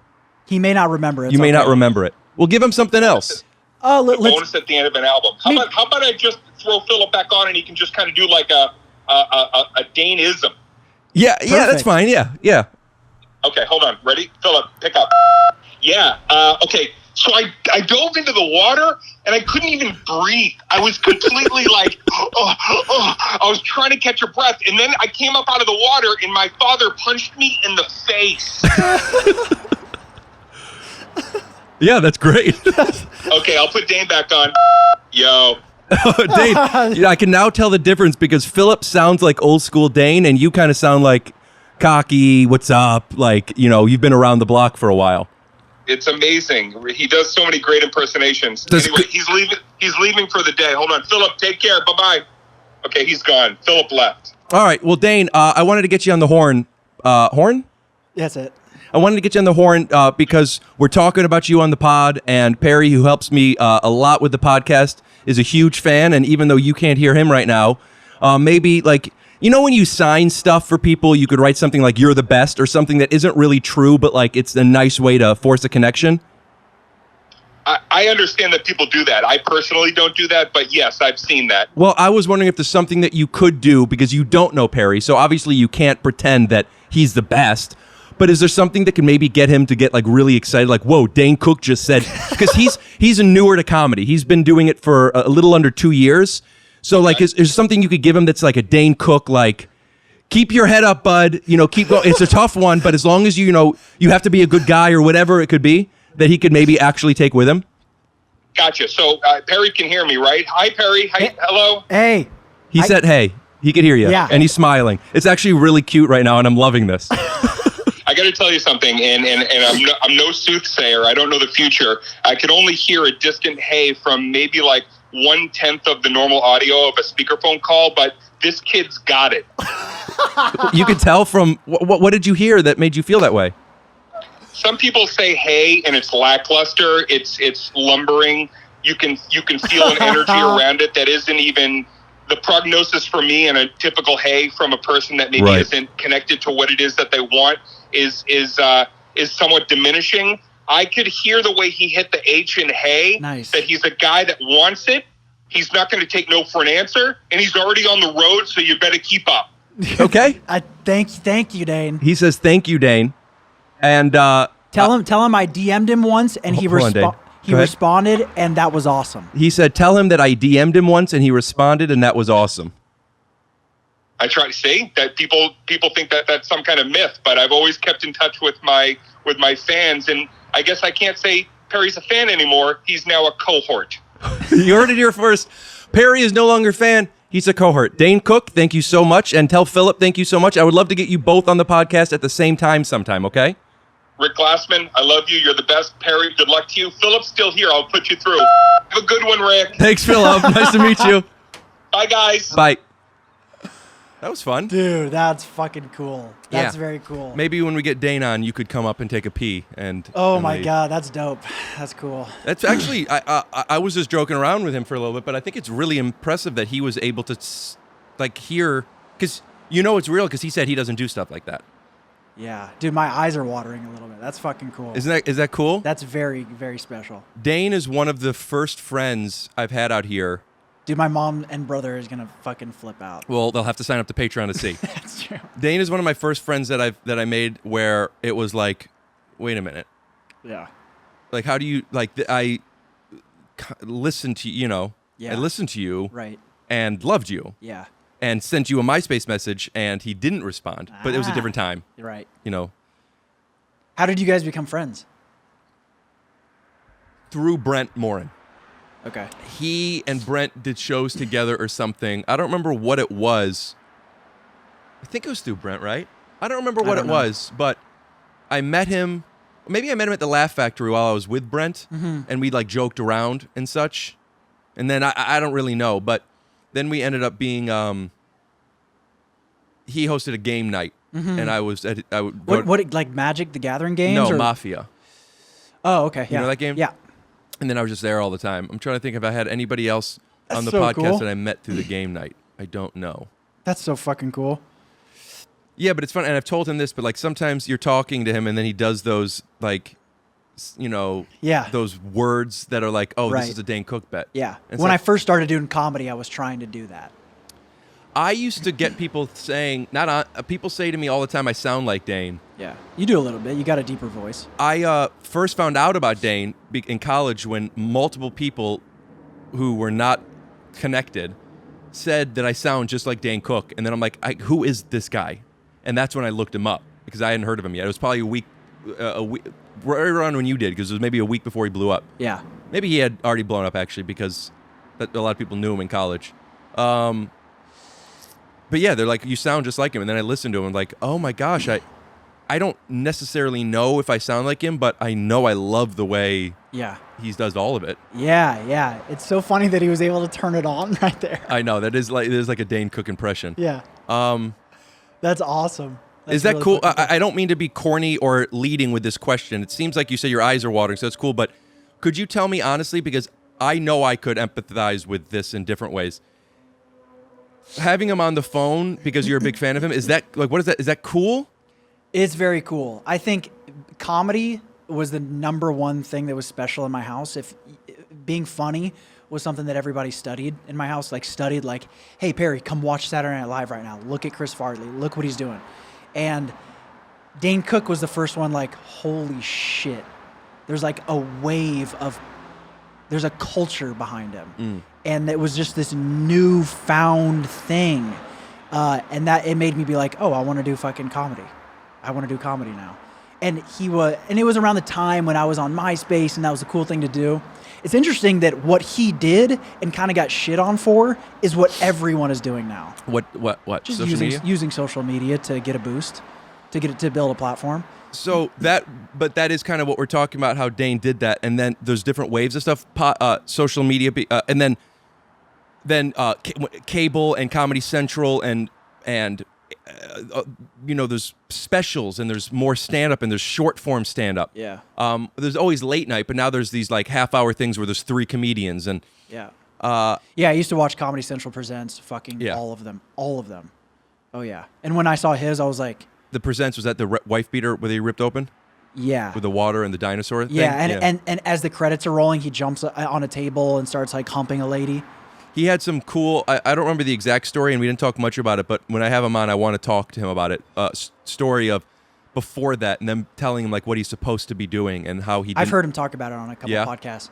When stuff like that, I don't know how to act. I don't know. Stuff like what? For this, when he was on the phone, or if he's here, what the fuck what do I do? That's why I don't like to. I'm a pretty reserved guy, for the most part, because I'm observant of things, and I would not want to in any way try to get a laugh out of Dane, sort of thing. I'd be like, "What the fuck are you doing? Just shut the fuck up and just respect the dude and ask him questions and be friends with him." Sure. It's kind of like with you. I'm not trying to get laughs with you, really. I'm not. But with other people, you're trying? Yeah, sometimes. How would you get a laugh from me right now? If you tried. Well, Rick, I don't know if you've seen this here. This, it's not cold anymore, but are you into almonds?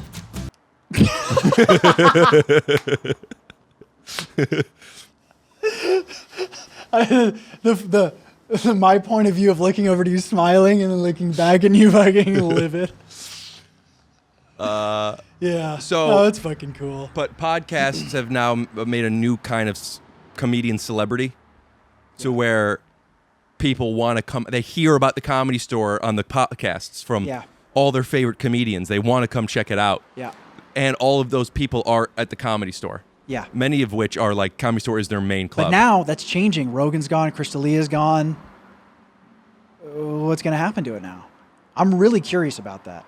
Gone meaning like because it's not their home place to go. You know, who knows what's going to happen once stand-up comes back and who's coming back and performing. But I mean, like, the biggest ticket sellers, I'm assuming, was D'Elia and Rogan. Now Rogan's moving. I don't think... The way the Comedy Store works is, first of all, and not taking a heavy stance on this either way, I wouldn't go ahead and say that Chris is going to be not performing anymore in the future.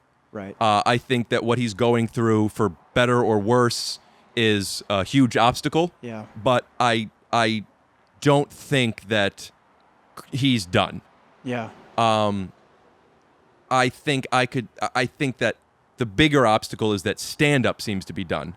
But I think that when everything comes back, who knows if Rogan is still going to be living in Texas or not, or what's going to be going on with the culture of stand-up.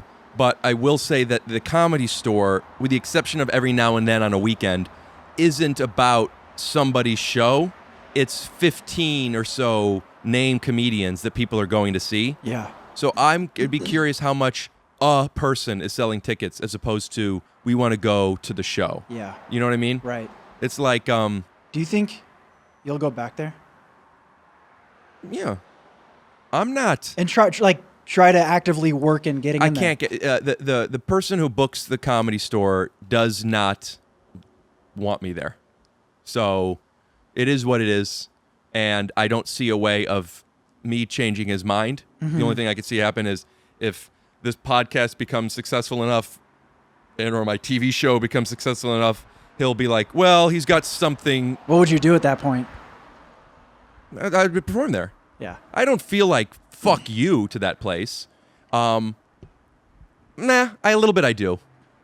Actually, I do feel a bit fuck you to that place. But while also...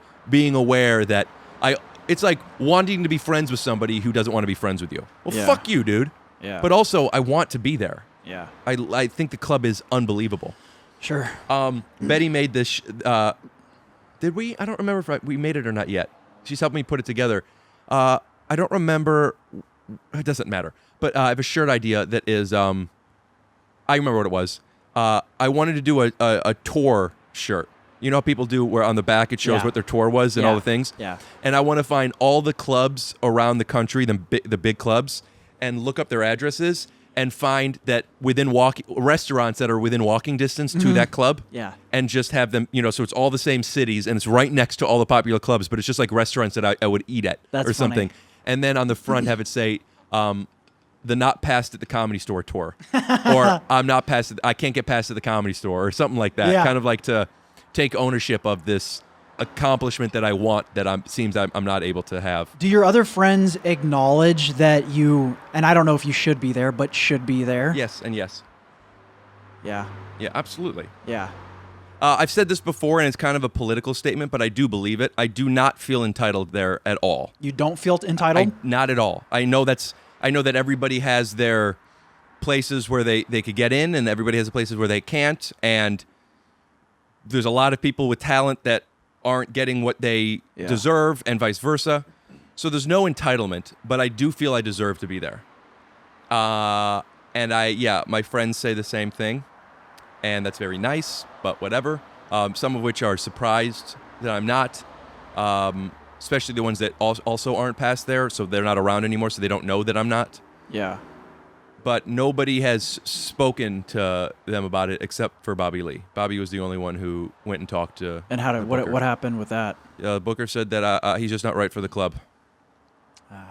He's they said that I could be too polarizing, like when I met, and which I understand, especially when I was first starting out. Yeah. But it's at the point now to where my bombing isn't even bombing anymore. Like, I'm always good enough. Right. But he knows me, and this is my advice to you when you're first starting out, don't go to the main clubs. Yeah. He knows me as the guy who falls asleep on stage and does weird stuff and cries on stage and has breakdowns and people are uncomfortable. Yeah. So that's not really worth it. He doesn't. And it's a bummer because I had a real talk with him a few years ago. Like, I understand this perception you have of me, and it's not wrong. It wasn't wrong, and I've grown a lot, and I would love to show you. And he goes, yeah, come. And I remember it was just during like the potluck or whatever it was, like a Sunday or Monday. Yeah. In front of a whatever crowd, which I liked that night. It was actually a bigger crowd. And I demolished it. I knew, like, oh, I'm auditioning. Like, I'm going to show one person how funny I am. So I did my stuff, and I walked off thinking, like, I just watched the movie Invincible, which I've seen before with Mark Wahlberg. Have you seen it? Mm-hmm. Great movie. It's a true story about a Philadelphia fan who ends up walking onto the team in the 70s, and this big, the Cinderella story. It's beautiful. And like, at the end, he tackles a guy and gets the first win for the home game from the fumble, and it's just like everyone's cheering. He's like, I did it. Here I am. Even if this is it, I've accomplished it. Mm-hmm. I got off stage being like, I mean, what am I? Am I starting Wednesday? When are you starting me? Yeah. You know what I mean? Yeah. Never said good job. Never said anything about it. I gave him a couple of weeks. I reached back out and I said, hey, man, I would love if you'd like to see me again sometime. And he goes, well, it's just tough right now because we only audition, I don't remember what he said, it's once or twice a year. And the next one's in November. This was like in February or something. And it's already filled, so we'll just have to see what it is. Damn. So I was like, okay. Yeah. And then I never asked him again. Fuck. So, and I remember he said to me when we had a talk once, because he kept saying, because there was years where he would say to me, we already have the next auditions, but we'll see. And those were in whatever month. So that month I'd follow up and ask about the following one. And he keeps saying, well, we already have it filled. This happened for years. Mm-hmm. So 3 times it happened. And then I said, hey, man, so obviously there's an issue that you don't want to have me. And you're finding a way of being really nice and putting it off. But I could take it. And something's going on. Will you just let me know? And that's when he said it's just, and he said to me, I'm a fan. I was like, no, I don't. I know you're not. Yeah. But he said, I know you're a fan, and because he used to be the general manager there and not booking things. And he was. I remember he was always really nice to me. He was always laughing. He was always watching when I was there because I'm weird and I take risks. And, when people are around, they like it. It's funny.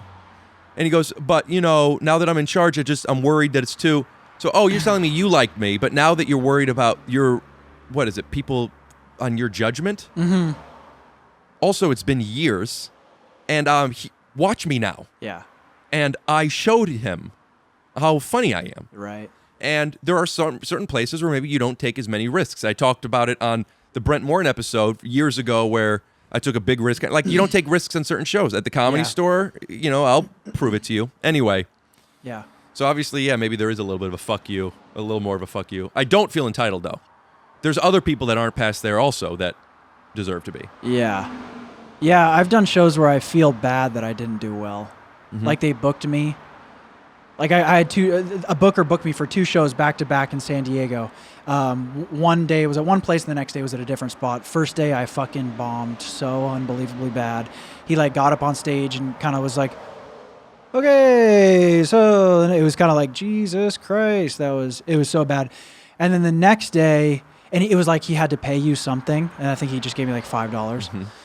And then the next day, I did very well, super happy, and he shook my hand and like gave me like $10. It literally was. He gave me like $15. He's like, great job, So that was a cool thing, but yeah. Yeah, sometimes you respond. That's why I don't like hosting, because when you're hosting, it's not about your act. You're responsible for the show. Yes. And And you don't have necessarily the control. I did a roast battle, and I'd never seen one before and just went and fucking did it. Dude, scariest fucking thing I've ever done in my entire life. Because I wasn't in control. Like, it was this structure. You say the line and then you move on. You can't do anything. There's no in and out. You can't stop talking. And I was like, God damn it, this is horrible. Yeah, some people are really good. It's a certain skill that you could develop. Yeah. But some people like really shine in that. I think Yeah. I've never done it. I've hosted them numerous times, and every Yeah. time it's like I do not want to do this. I should have watched it before I did it.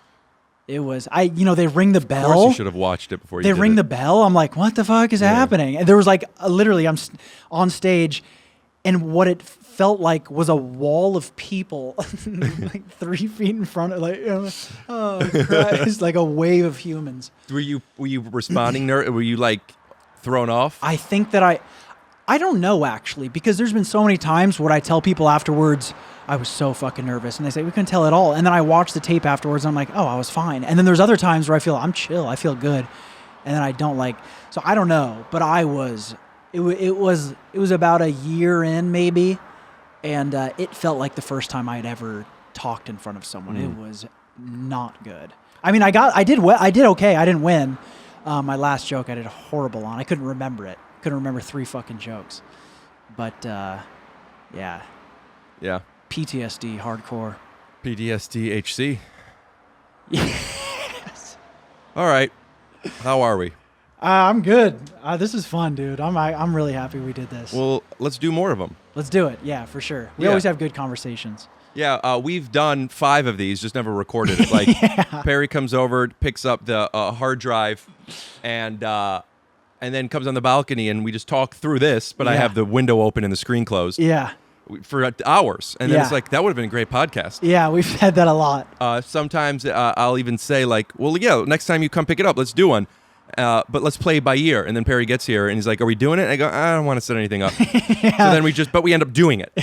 Yeah. So then Perry and I spoke the other day and he's like, well, we never ended up doing this thing. And I was like, oh yeah, I guess I never realized that this was, because it's just for Patreon. I never realized it's something you really want to do. He's like, yeah, I'd like to do it. Yeah. So that kind of lit a fire under my ass, I guess, to, oh, well then let's do this like we do regular podcasts. Let's schedule a day and time, which you have asked and I never did.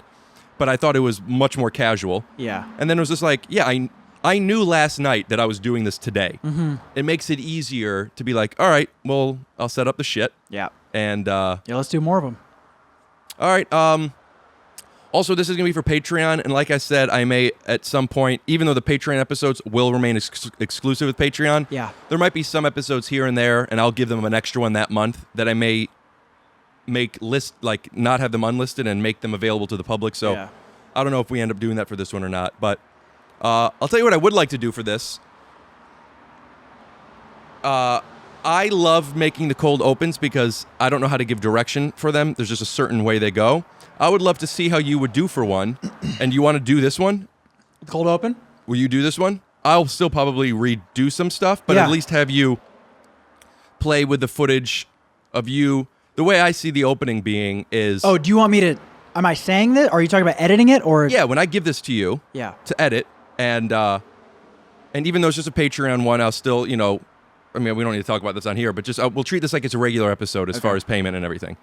But instead of giving it to you and giving you that start mark, however many minutes in, Yeah.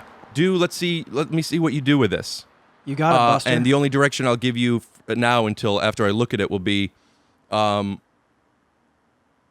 we don't need to see everything. Let's just make it funny and show it. So jump cut it. And a little behind the scenes, make sure that when it's outside noise, the crossfades are long enough. Mm-hmm. And subtitles. You got it. You know how to put the subtitles in. Oh, yeah, baby. And There's a few shots of you looking around, and then the last one is the one where it's like, did I hear something?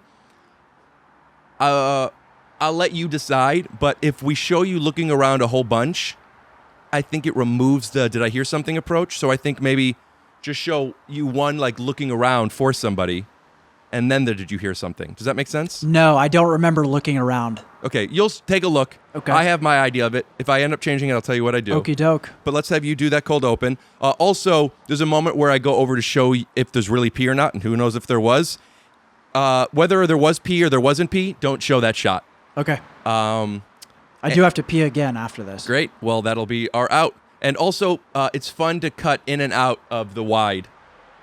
So you use the camera from the side, but also to reveal.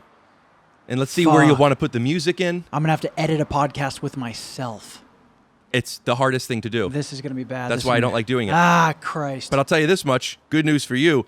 I do most of the talking. That is true. So, I don't know. Do I apologize or say thank you? But I will say you let me know if I talk too much. Also, if it's maybe a little bit too much, but it was fine, don't even say anything because then I'll get worried. But if it's definitely too much, like leave a long comment. Yes. Yeah. And with a note, like I liked this stuff, but you could have either not done this or you could have done this shorter. Mm-hmm. Yeah. Great. Cool. Well, where could we find you? My Instagram, my name is Perry Grone, and on YouTube, my name is also Perry Grone. I wonder, should we make this available to everybody for audio, but only... I think I'm going to make it exclusive both at first, and then I'm going to ask the patrons what they think. The goblins? Yeah. Do people go by goblin or boppers more? So people I would assume goblins. So here's the way it works. Okay. A Glassman bopper, they've been around for a while. Right, yeah. Before the pod? Oh, yeah. Yeah. If you're a Glassman bopper, you're a fan of my work, my stand-up, my podcast, whatever it may be, you like me. The goblins are fans of the podcast. Yes. So, generally speaking, goblins are probably also boppers. If you're a fan of the podcast... Boppers are also goblins. If you're a fan of the podcast, chances are you're a fan of me. So if you're a goblin, you're probably also a bopper. But there might be boppers out there who like my stand-up, but they don't listen to podcasts. So they're not necessarily a goblin. Okay. But I'm assuming that not a ton of people have seen your stand-up. That have seen it enough times to become a bopper and... Well, yeah, I think a lot of people have. And a lot of people who follow me on Instagram are stand-up people. Yeah, I would say, I probably have at least 10,000 of my followers are from stand-up. Nice. So... Oh, that's huge. So they... and maybe they watch the clips. Yeah. But, who knows? Right. But the Glassman Boppers was originally a joke of just creating some fan army name. Yeah. And it's still a joke. It's Yeah. funny, but it's like, that's my thing. And then I did that again, making fun of it for this. All right, what's up, goblins? Just like I'm keep coming up with them. Yeah. And then it became like a mascot of the show, and we ended up doing it, so it's kind of real. Now we're selling merch. Where can you find the merch at? At perrygrone.org. That's right. Also, I have to do this, so we're going to end now. Okay. Scoot do, bubbity blue, and then I'm going to make this commercial. Perry, thank you so much. Thank you so much. For coming on over. And... to infinity and beyond. Yeah, one of the two at least. Scoot doo, blabbity blue.